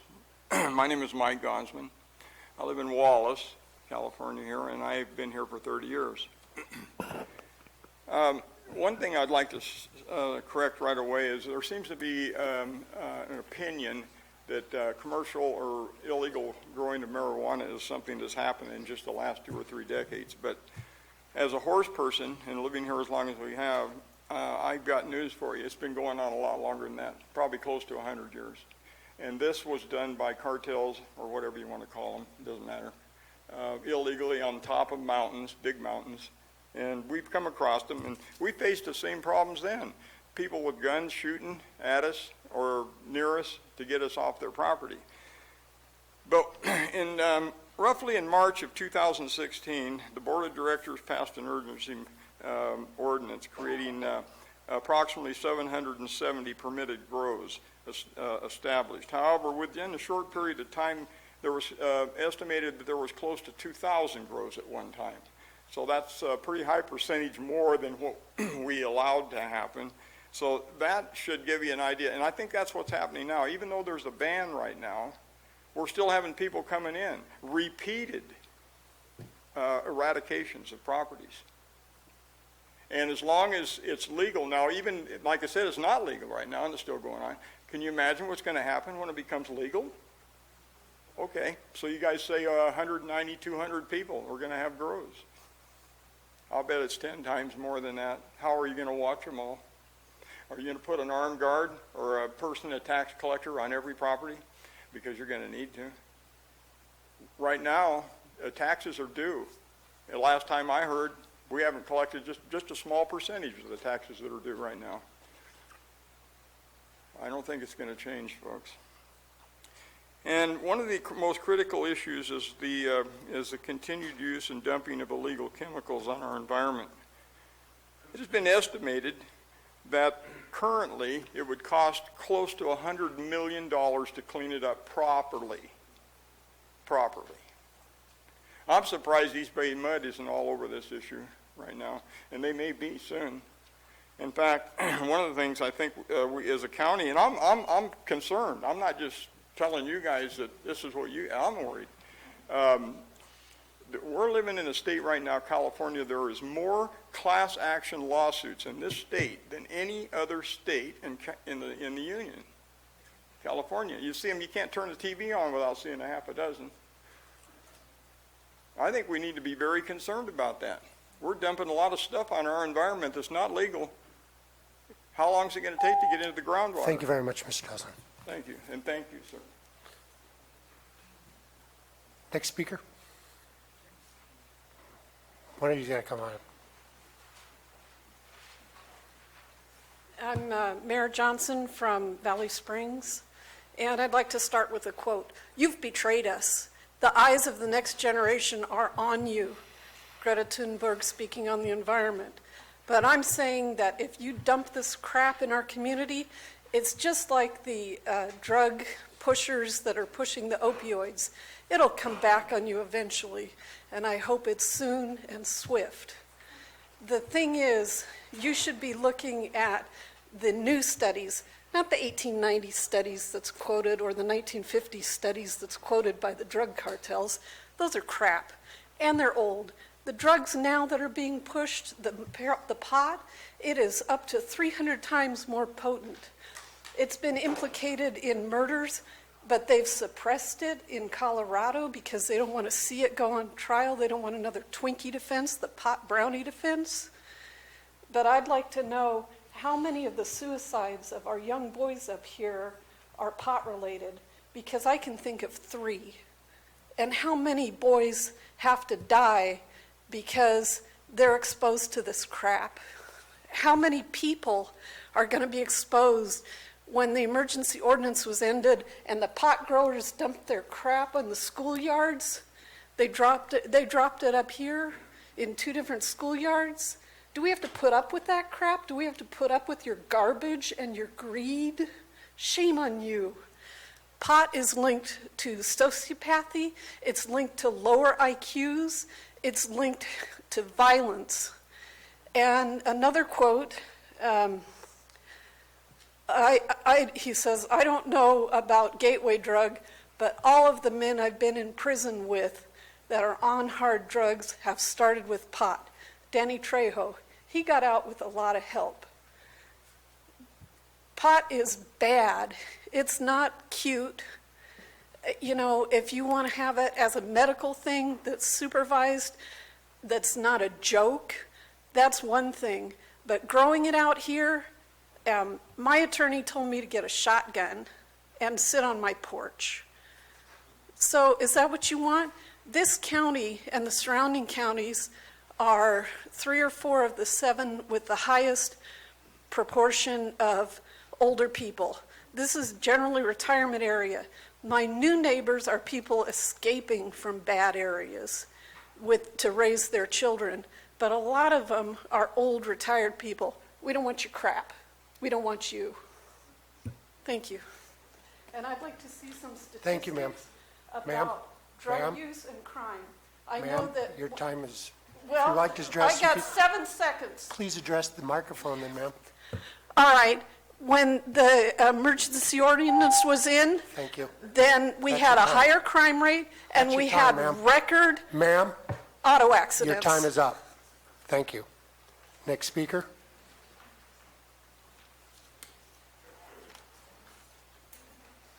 Ms. Gordo? Having fun yet?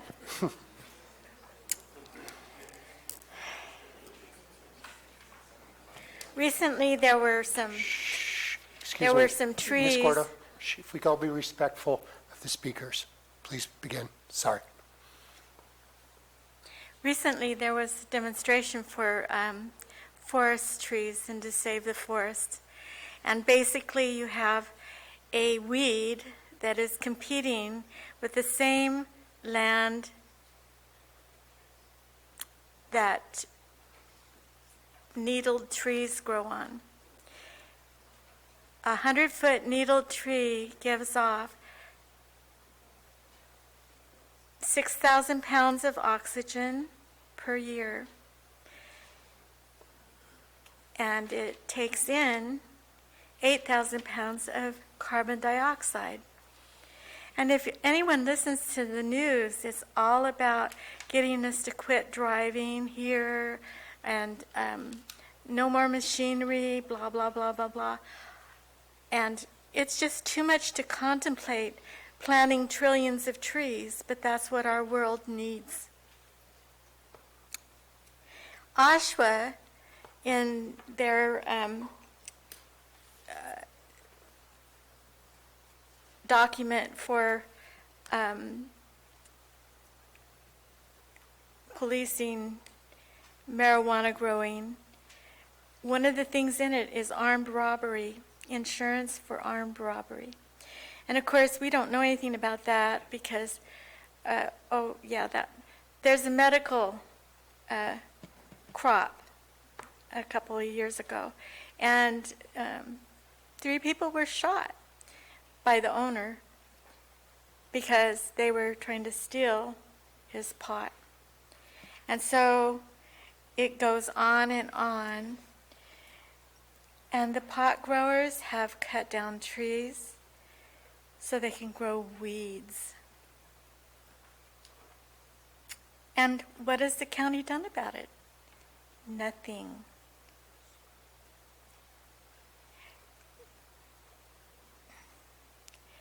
Weeds are taking up prime timber growing land with pot instead of replanting trees. They're taking priority over trees.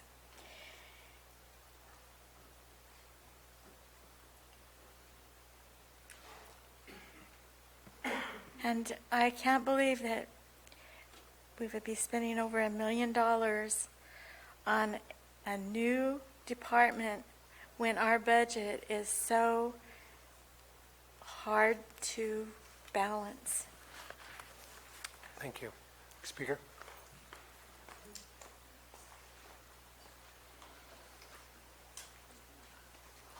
My name is Ellen Acosta. I'm from District 2. I live on 10 acres at the end of a red dirt road that needs help. I had a grow next to me last year, and I was not happy. They left. They lost their permit, apparently. I'm not really sure. They collected their marijuana. They took it all out. I saw them leaving. I don't know. Maybe you do, Jack, if you ever got the tax money from them, because I don't think you did. And we had to call the sheriff once because my sons were out practicing with their guns, and the people on the marijuana grow started shooting back. When the sheriff came, which was not you, he said it's legal for people to have guns and shoot. So he never investigated the grow. He just left. We weren't home at the time, so we didn't really know what was going on. But that was very scary. And one time I went up to walk on the edge of my property, and here comes this guy who couldn't speak English in his shorts. And the reason he came down the hill was so he could get a cell service. And they also stole some of our water from our tank. We had to put a padlock on it. And the chemicals are still there. And they also bulldozed a mountain. And I called Cliff, which is the old supervisor, and told him what was happening. He said the police would come out. They never did because they couldn't get a sheriff escort. So I appreciate all you say and all your little things. We couldn't see it back there. I hope you make it public so we can see. Because I hope that you are putting into there that a budget for all the chemicals that have to be taken out, because nobody's done that at our property. And you should charge them for the roads they use, because they used our roads daily and they never fixed them. And the county won't fix them because we have to make it so wide before they'll take over. So you need to think about that, because they are using our roads, very definitely. And I don't know why you want to bring marijuana in when you could be helping our farmers and our ranchers and in helping them build up their industry and maybe even bring in new industry or a college. Why are we spending all this money on marijuana when we already know that it didn't work? It didn't work. It brought in cartel. You can't tell me that a BMW with an Asian driver coming down my road, when my friends don't even like coming down my road, is local. And most of the stuff that came down my road was not local. They did not buy locally. They weren't local. They were from San Francisco. And the only thing they bought was water. The water truck was the only thing that was local. So maybe up in Mountain Ranch they buy local, but Alan, thank they you very didn't much, here. Alan. Speaker? Yes, Gary Rose here. I'm a rancher. And I want to tell you, first of all, that I don't care about medical marijuana. That's fine. But I take offense when I've been threatened to be killed twice by drug people. And so when then, therefore on my ranch, when I have to gear up and tack up, that the dopers called the sheriffs on me because I'm walking around on my own property with a weapon. It's documented. But this is the kind of thing I've had cattle stolen. I've had calves stolen. They'll steal newborn calves. I was told they were eating them. Fences cut. Every stock tank that I've had has been tampered with, either with the hoses sliced. Cows don't have knives to put into hoses. Okay? I've had stuff poured in the stock tanks that's oil-based. I've tested the water that comes down from the neighboring pot place, and it had a large amount of petroleum products in it. That's coming right into my place. The cows drink, and everybody downstream of me is getting also. This is what I've been dealing with. I got people roaming around at 3 and 4 in the morning. Well, I have to go out there with a spotlight and spot them, and then you can hear them running through the leaves. And they're not four-legged predators. They're two-legged predators. I've had stuff stolen you wouldn't believe. I just had a welding mask stolen. I have had so many tools stolen. My neighbor over that has sheep, he's had them killed, butchered, his llama shotgunned. I've had cows shot with a shotgun. It's just ridiculous. This is the kind of stuff the ranchers are putting up with. And you cannot patrol every bit of fence all the time. It's just impossible. I've got fall calves coming now. I have to stay up most of the night. And every time I have 4 dogs out there, every time I hear them go off, I'm out there. I sleep dressed and ready to go. And this is what I have to go, and I have to spot them and see what the heck's out there, because they'll disappear. If I don't get those newborn calves and put them up by the house, around my house for the first week, they're bye-bye land. If they're out there on the other hill, or up on the other side of the hill, they're gone. If this is going on, this is what's going on. And this isn't, well, I don't care if it's a legal grow or unlegal grow, but this is what's happening. We're tired of letting these people steal your food, your tools, everything. Anyway, Thank you very much, Mr. Rhodes. Next speaker.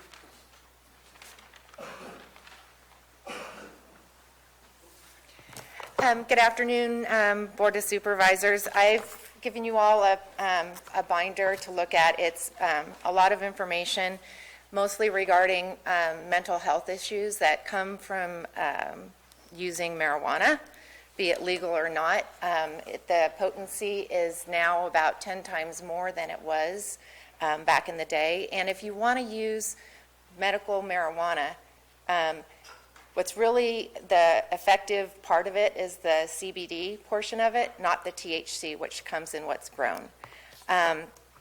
So I have firsthand, in having the treatment center, firsthand knowledge of what I say back in the day when somebody would say, I'm going to send my son to you. He has just marijuana. He's just for marijuana. Well, in the middle of the opioid crisis and everything, I was like, gosh, you know, just this marijuana is really not going to be something that we're probably going to be able to deal with and help. Like, what could truly be wrong with this person? But over the last 4 years, I have found out that those are the hardest to treat. They have come in with no predisposition with family mental health issues, and they end up from smoking the marijuana in the adolescent age, and especially for young boys, up to, you know, their early 20s and late 20s, and they end up with full-blown schizophrenia and schizoaffective disorders, okay?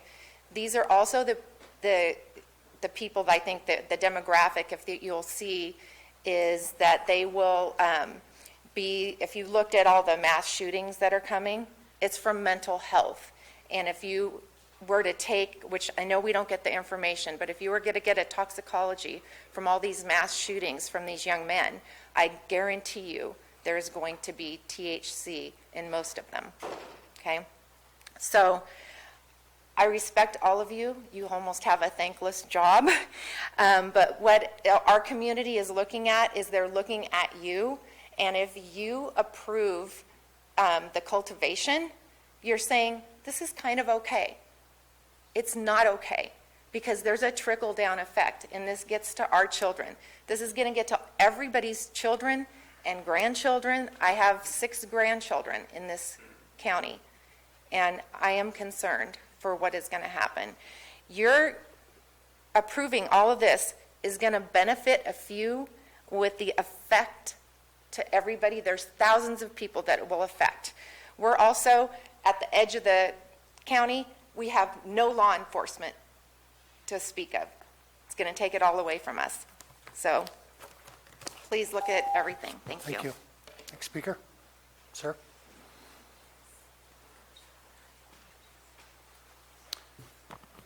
Hi, my name is Kevin McAllister, and I'm in District 5. You know, we have a lot of veterans in District 5, a lot of former LEOs, a lot of people that were police officers. But I stand here today and I look at this, I look at this right here. That is sedition. And you can look it up if you want. And the attorney should know this. It is sedition against the federal government of the United States of America. Now, you guys think you can do this and get away with it, but you're not. There's feds crawling all over this county now. It is not only sedition, but it's nullification of federal law and federal authority. I mean, all these veterans I talk to, and they're shaking their heads. They're upset. So I'm asking everybody, we don't want to recall anybody. We don't want to go to that trouble because we're going into Christmas. But you don't give us a choice. You're supposed to be representing us. So the only thing I can ask is table this nonsense and don't impugn the rest of us with your sedition. Don't, because we're veterans. We swore oaths. Please don't do that. Just table this nonsense right now. Keep the ban in effect. And then I can have a nice Christmas with my family. Thank you very much. Next speaker.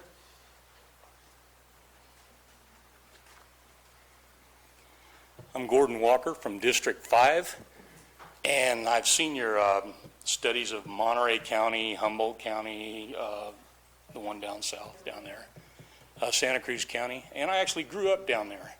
Lived there till I was about 20 years old in Monterey County, close to the Santa Cruz County line.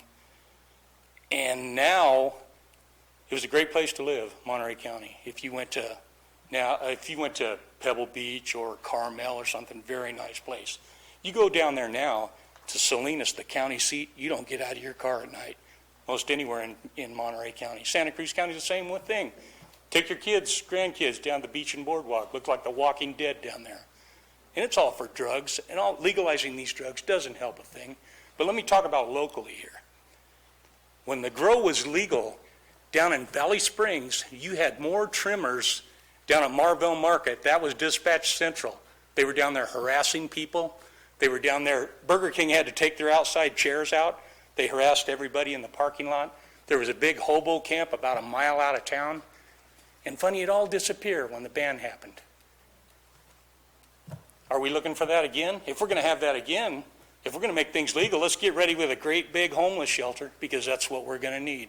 You're going to have to take care of all the riprap that comes with the drugs. It's all going to be here. And is that what we're asking for? I don't think so. Not where I live.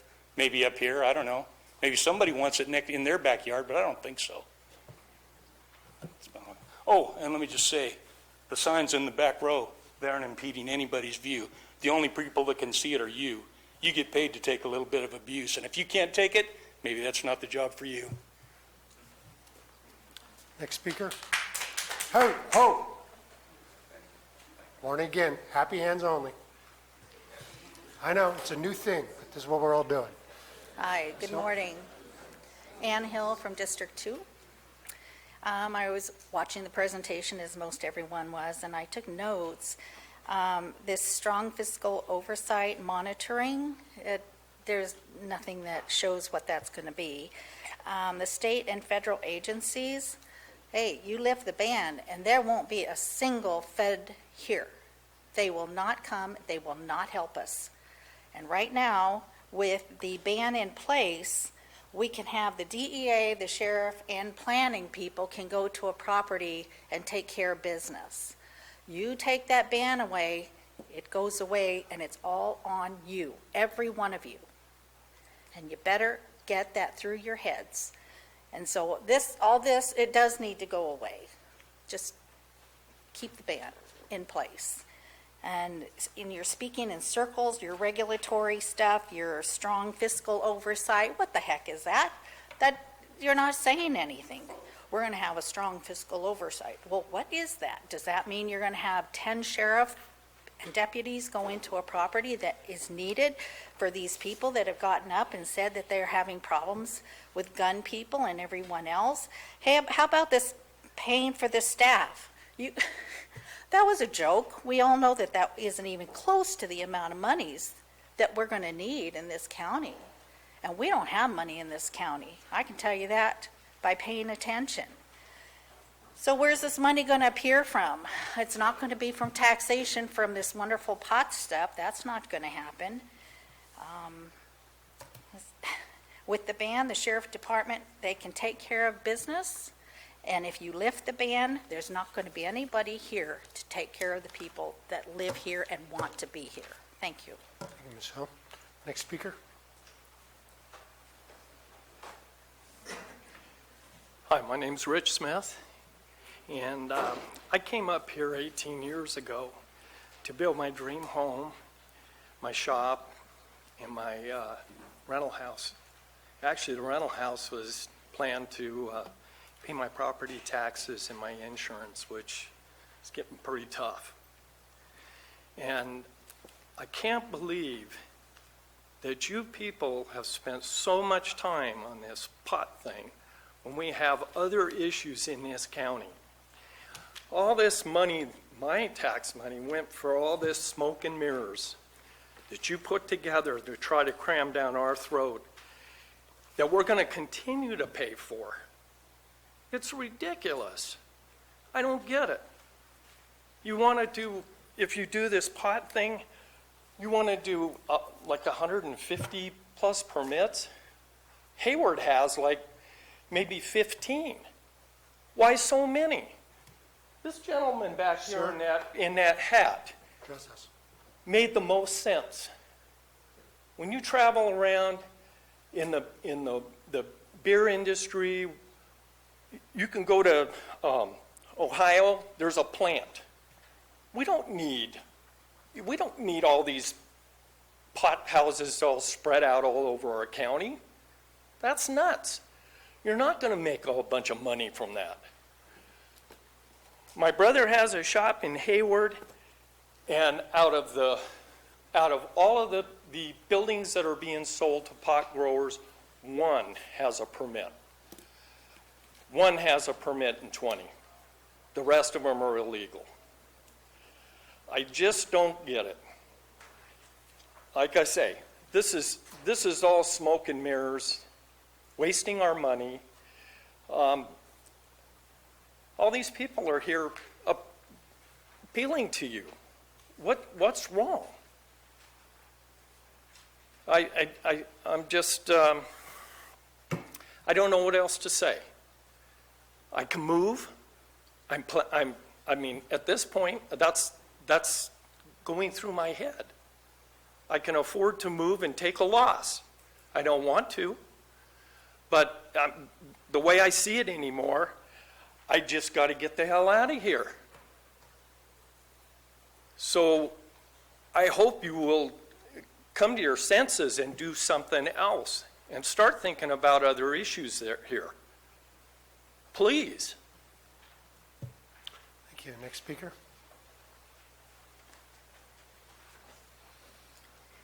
Good morning, Vicki Reinke. I always have to ask the question, because this came up in the UO as well, about all the people we had to hire, like 26 was on the budget for that urgency ordinance. So we were going to have to build this bureaucracy to control an industry that truthfully nobody wants here. So this division of cannabis control, really? We have to do that to have marijuana growing here? So why are we spending, the time and the money on doing all of this, is my question. And as you can see from the attendance today, these are people who took time from their busy days, took off from work to be here at your meeting at 9 o'clock this morning. And I come to a lot of your meetings, and there's usually 5 people in the audience, so something's wrong when you get 53 plus people signed in this morning, and this is most of them, but I know we didn't get them all, to say, I support the ban and no to regulation. And these are people who came here for that reason, and they're from all over the county. And you need to listen to what the people who live here want. And truthfully, I'm kind of sorry for the growers who think they can do this legally and make it, do by your rules that you put in place, and that you're going to give them, they're going to pay you their taxes. But you know what? They're in an industry with a lot of illegal people, with a lot of cartels, with a lot of dishonesty. It's not an industry that you could control. Maybe in 10 years from now you might be able to if the state gets it under control. The state does not have it under control. I have their executive summary from an audit that was done for the cannabis in the state, and they only have 75 of 219 authorized positions filled, so they don't even have enough people to do what they need to do to give out permits. They were expenditures in 17-18, $6,774,577, and with the revenues and I guess expenditures of $14 million for another part of it, their revenues were 0 and $1,092,000 respectively. They're not getting the money because the people aren't going to come into compliance, because this industry is known for being underground and cartels. And Calaveras County is 45,000 people, beautiful county. We don't want it here. Thank you. Thank you very much.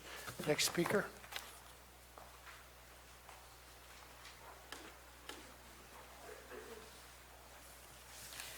This morning, you're considering authorizing a cannabis control department. That's ridiculous at best. I attended a planning session last month, and the sheriff and the code compliance officer and environmental health all testified that they cannot do what needs to be done. And the sheriff can go in when they are doing a bust, and they collect the plants. That's all they do, okay? And then they charge back to the county, how much that costs, and those costs aren't being covered. Environmental health does not go in and take care of the toxins. They just don't do it. They take care of gas station tanks and those sort of things, but environmental health is not prepared to do any of this. Code compliance, they don't even have training. They're exposed to all of the junk that's at a grow site, and they have no equipment to protect themselves. They have no training on how to handle and even inspect what's going on a grow site. So how do you expect to create a cannabis control department in a short time if you want to pass this before the first of the year? And that's what it sounds like. You are pushing hard and thinking that we're just going to roll over and play dead. We're not. This is not going to work.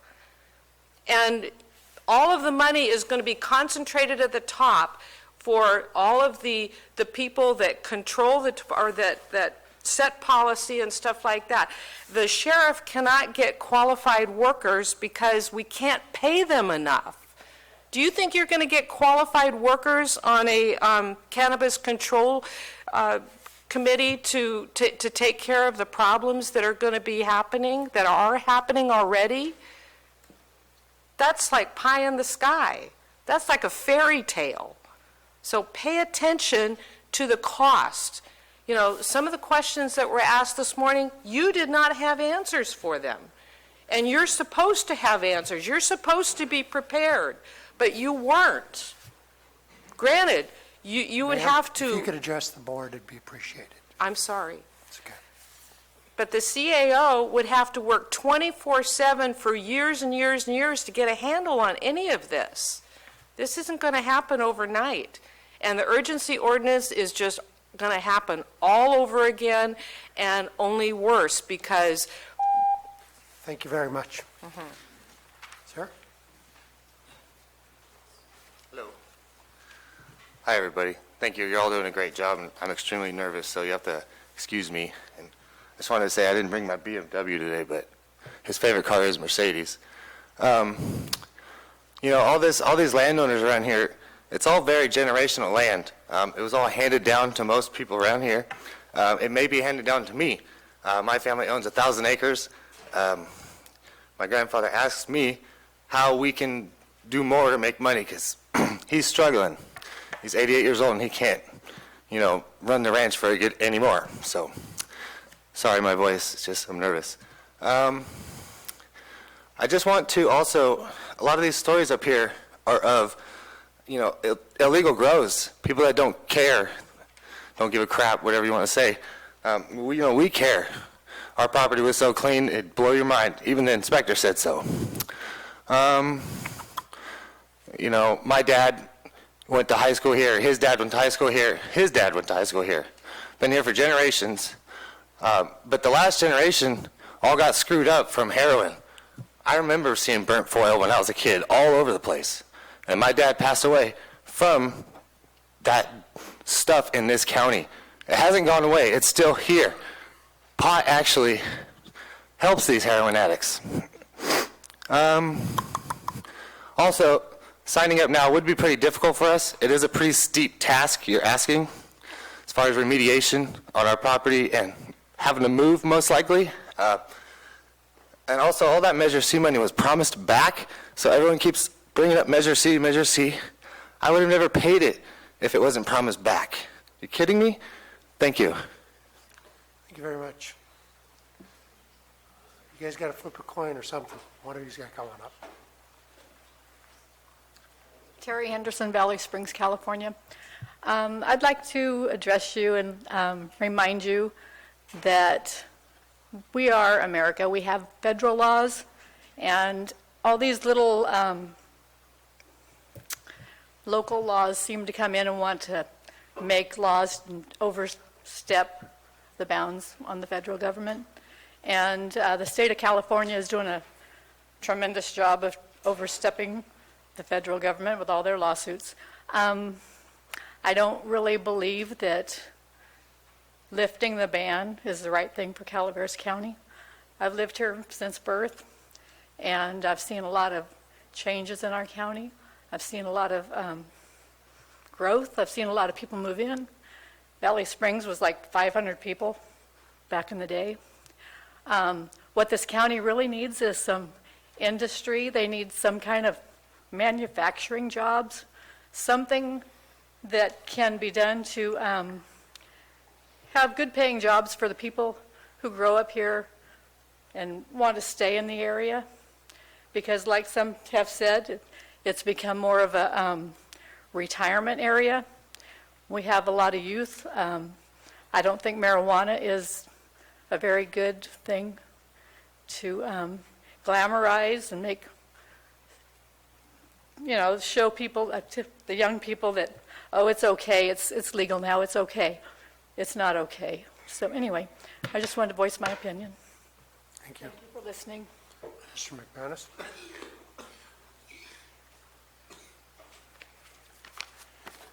Bill McManus. As usual, we have one speaker after another talking about the tragedies in their life, how their lifestyle has been changed, how their communities have been ruined. These were people from the urgency ordinance. Those same people then turned around and were telling stories about how nice their neighborhoods were. That was under the ban. Now we're going to go back to another urgency ordinance type regulation. The first one was a huge disaster. Those disasters still exist in our county. Not one abandoned or abated grow has been remediated with any scientific look at it. So I'm not going to repeat what's been said here today. You've heard it over and over again. You choose to ignore it. But if you start moving ahead, the process is what bothers me. I think the fix is in. I see collusion.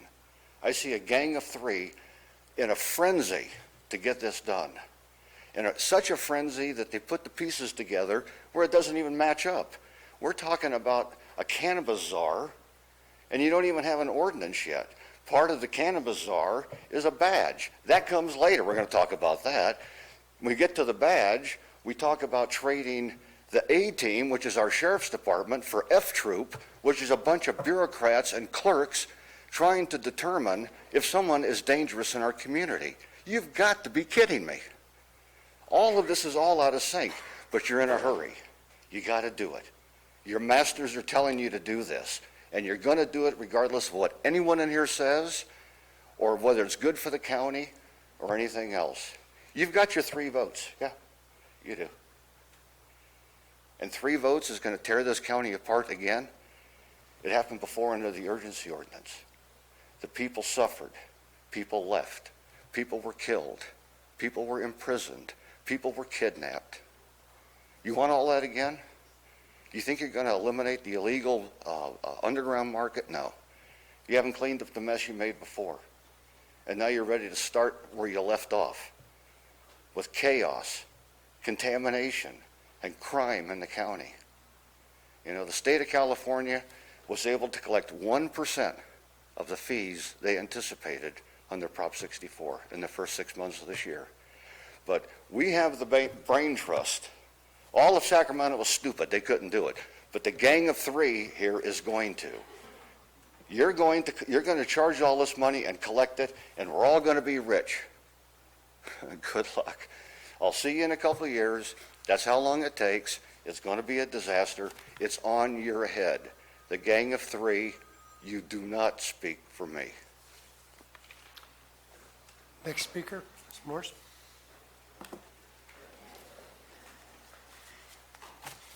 Susan Morse, District 4. Anyway, this weekend I came across an article that I had never seen before. And listening today and sitting through these meetings for the last 2-3 years, now I get it. I think this sheds some light on it. It was in the Marijuana Business Daily, entitled "Hundreds of Marijuana Grower Opportunities Could Result from This California County's Election," published November 20th, 2018 by John Schroyer. It says, amid this month's election hubbub, one Northern California county's vote tally opened the door to potentially hundreds of marijuana growers entering the state's legal cannabis market. In rural Calaveras County, which enacted a commercial marijuana cultivation ban in January, 2 candidates beat out anti-marijuana officials on the 5-member County Board of Supervisors, making the repeal of that restriction a possibility. And we all know who those 2 supervisors were, Marita Callaway and Ben Stopper. And the third one that they discussed in here, and you're probably aware of this article, was Jack Garamendi.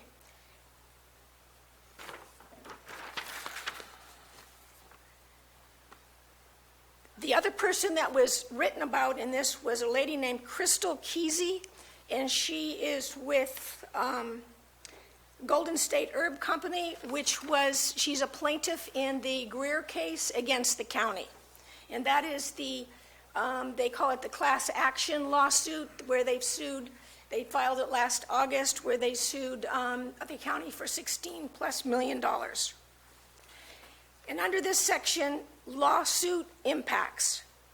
And this is what's bothersome to me. Another development that may play into the board's action is a class action lawsuit filed in August by growers including Kesey's, Golden State Herb, in an attempt to recoup $16.3 million in taxes and fees paid to the county by marijuana cultivators before the ban passed. Kesey and one of the attorneys representing the growers in the suit, Wykowski, noted that there are no plans to pull the lawsuit, which is scheduled for future hearings. Shortly after we filed our lawsuit, the county took the position they'd give back $1 million very quickly. But he added, and that was from the attorney, but he added the county didn't finalize the $1 million offer. $1 million is far short, and it says, Kesey said the lawsuit is a leverage tool for Calaveras cannabis growers because the county would find itself in a financial pickle if the court blah, blah, blah. The means plaintiff could not, so forth, and I'm going to finish because my time is running, but the financial threat to the county, combined with the new votes on the county board, may be enough motivation to transform Calaveras into a new cannabis cultivation sector, which is happening today. Thank you. Thank you. I hear you. I know. We all got to play by the same rules. Mike Falvey, District 2, 45-year resident of the county. Saw my first illegal cartel grow in probably 75. Ran into I don't know how many in my profession as a land surveyor. I'm addressing a gentleman who spoke the previous 2 speakers ago, saying that people have come up with their horror stories and they want the ban. I have a horror story, which I've recounted to you folks before. A lot of the folks in the audience, they come to one meeting and one meeting only.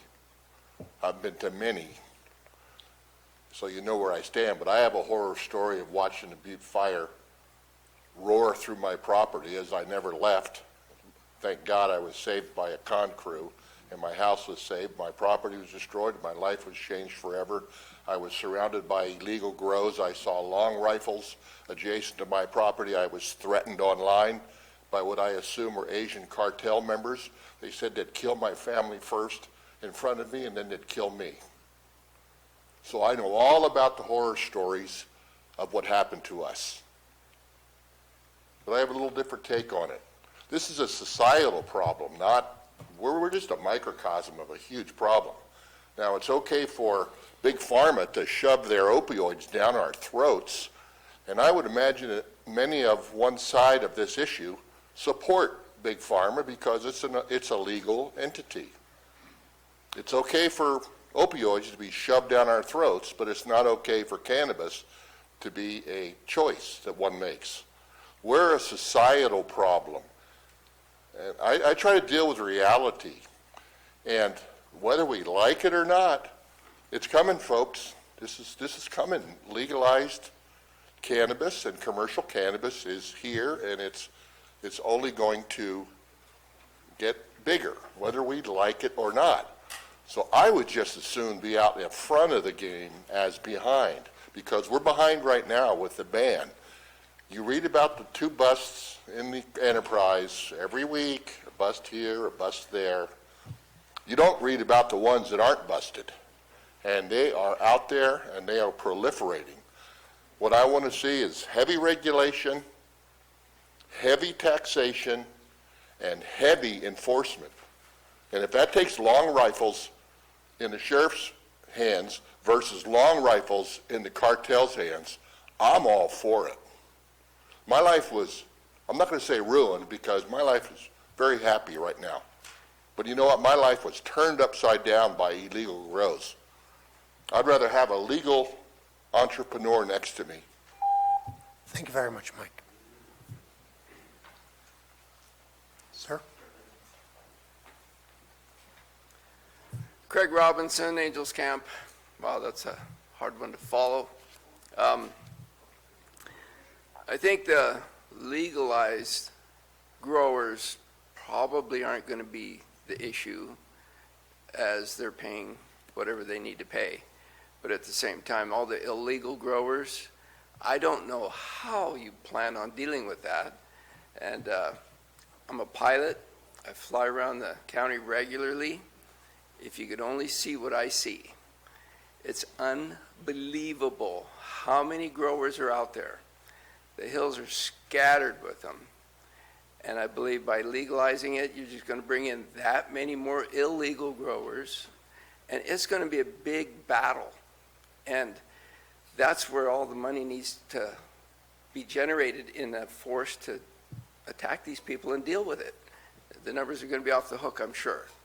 So I just wanted to put in my 2 cents. Thank you. Thank you. Are there other public people who tend to speak publicly? If you could raise your hands so I keep count of our time. 1, 2, 3. Okay, if you guys can line up, we'll get going, and we'll see if we can wrap this by lunch. Ma'am? Jennifer Stewart, District 2. After watching this presentation, it gave me deep pause to think that an administrative office would take care of what the sheriff is taking care of right now. When we don't have enforcement enough to get rid of what's going on right now, and we open the door again and say now it's going to be enforced and taken care of by an administrative body, and the sheriff is totally out unless there is a criminal activity that's going on. If somebody's brandishing a weapon, he can go.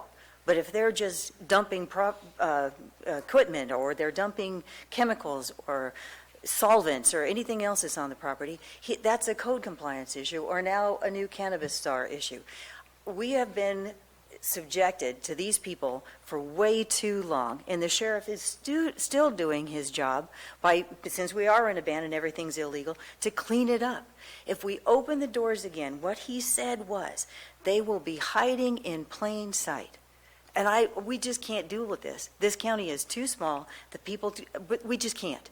When the last speaker told him that the legal issues, if legal people are not the issue, I took this picture. This is just last week on Smitty Lane that was a legal grow, and it had 21 different violations, and it still has not been cleaned up. So with all this stuff out there, one of the people, the rancher who said his cattle are being killed, his cows are being stolen, it's obvious that this is something we cannot administratively take care of. This is a criminal activity that goes on, and people are losing property value, property in itself, and we have to drive through this every day and look at this. This was off the road. This wasn't back in 2,000 feet off the road. The counties that you decided to check with and to go to exchange information with and find out, you didn't go to Sonoma County. Sonoma County has 1,000-foot Ma'am. setbacks. Board.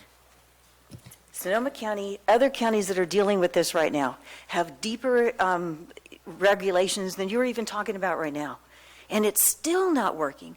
I grew up in Salinas. I know exactly what that guy's talking about. And I was just in Hayward last night, driving down this one highway, and you could smell the pot in the highway. It was like, it's in plain sight everywhere. And why bring it here when we have such a pristine place and people come here to get away from it? I just don't understand why we'd do it again. Thank you. Next speaker.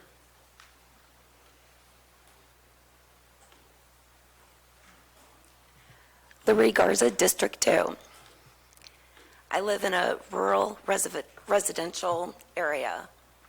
I have a little bit of land. All my neighbors are growing marijuana.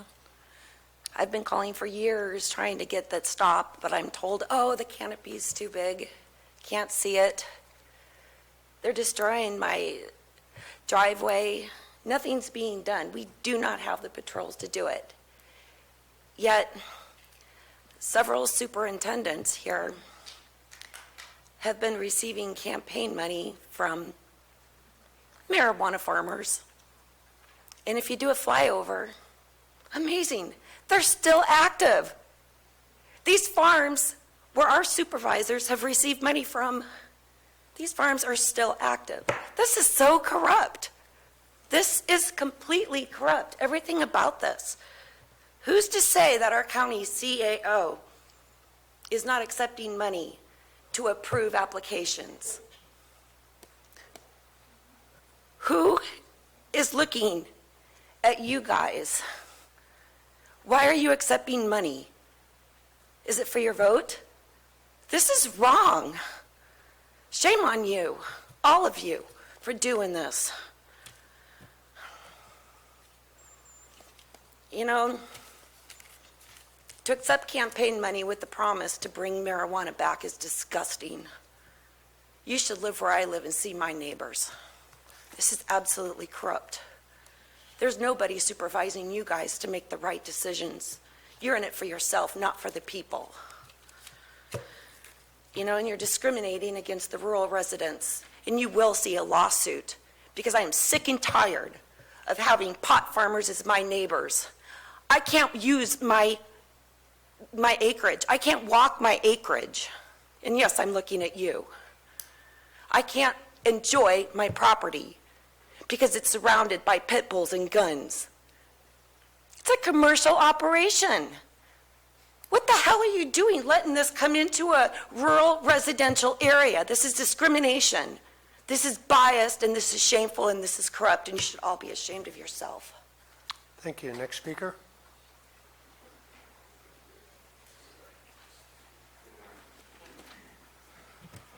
Jim Latch, I live in Burson.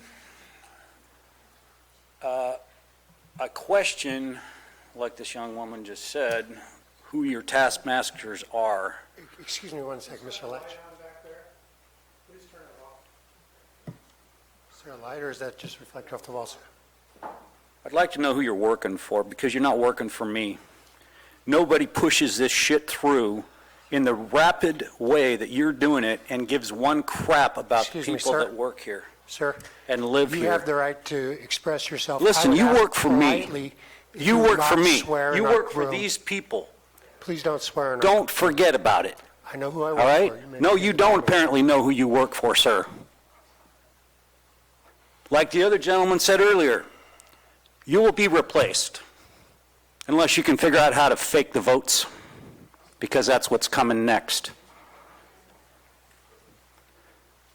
There is no rationale or motivation here that answers the question as to why you're in such a hurry to make this happen without full facts and information, other than money, or maybe somebody threatened your life. Because wanting to live is a pretty good motivator too. I don't know who's pulling your strings, but you are just puppets, and it's pathetic. Some of us actually live in this county because it was a nice place to live. Now I can't go outside in the summertime. I have 60 acres. I can't go outside in the summertime because it stinks so freaking bad of that marijuana shit. I have to close my windows. I can't open the windows at night and take advantage of the cool breeze because it smells so horrible. Directly downwind of one of your precious grows. Now, I don't really understand why you have to double the size of the grow, why you're in a hurry, why you give a crap about marijuana so much and not the citizens. You've heard nothing but a high percentage of citizens against it, but yet you're so damn for it. What's it about? What's your motivator? Who's your puppet master? Who bought you? How much did it cost? Maybe we should open our checkbook so we can buy you back. Folks, please. Because that's what it sure seems like to me.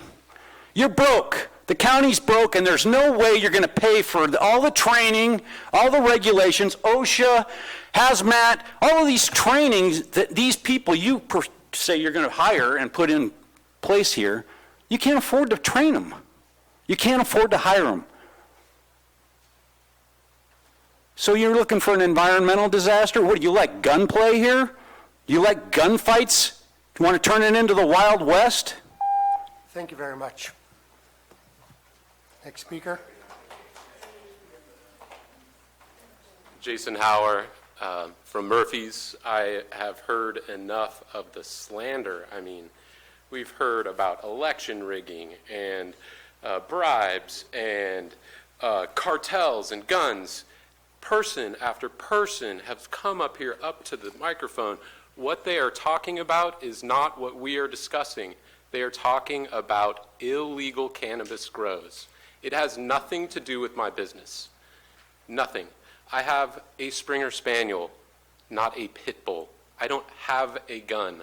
We have insurance to protect our goods. We have locks on doors. Really, if you take away the foundation of their argument, their examples are of illegal grows. And they are using those examples to slander our industry, who want to do it right, who have mountains of environmental standards to follow to protect our environment and protect our community. That's all.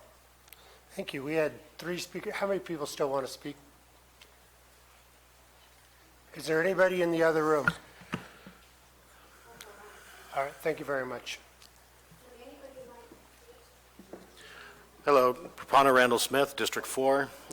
First of all, I really wish the public can be on task. We are not discussing the ordinance that will be looked at in the afternoon, presumably.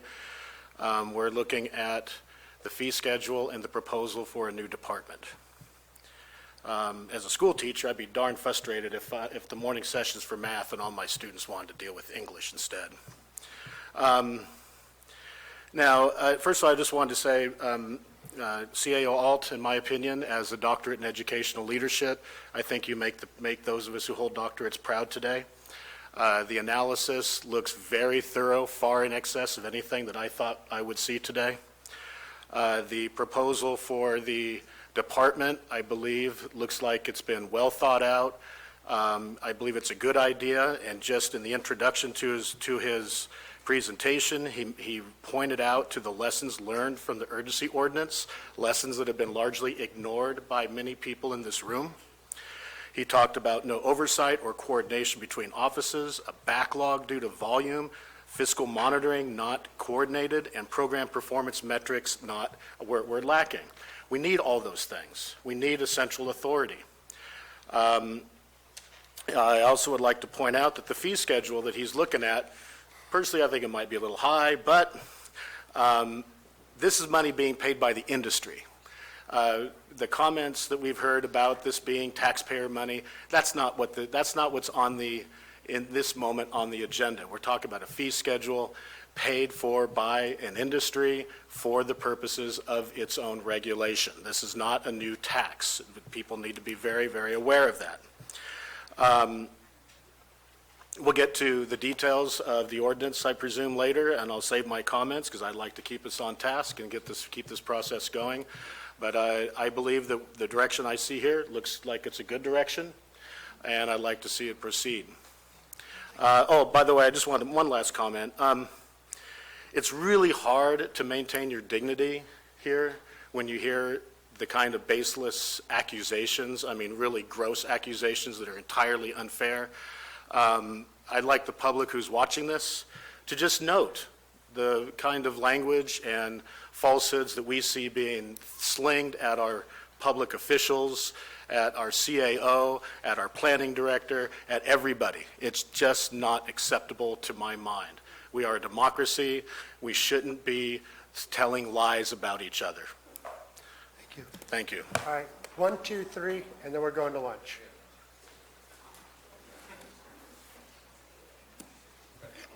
My name is Celeste Lusher. We live in Murphy's. We've been here about 42 years. We moved up here to live in a clean, safe, beautiful environment. So I'm only giving you my opinion. I don't have statistics. I didn't plan to speak. But I want all of you to know that we do not like what's happening. We think it's bad. It's not good for us personally. We don't think it's good for anybody here. Our air, our beautiful skies, our water, our whole environment that we came up here for ourselves, our children, our grandkids. We'd like it to stay like it was when we came up here. I know money's important. It's always the bottom line, but there's got to be a limit somewhere where money is not the only thing we're looking at. I just think that's kind of what's happening. And I don't think that's the most important thing. Thank you.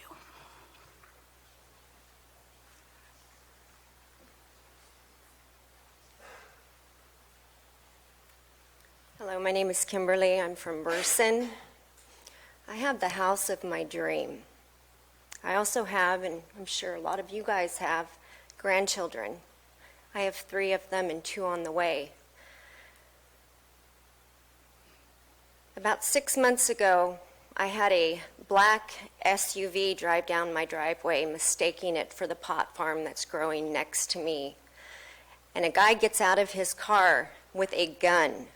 How do you explain that to your 8-year-old?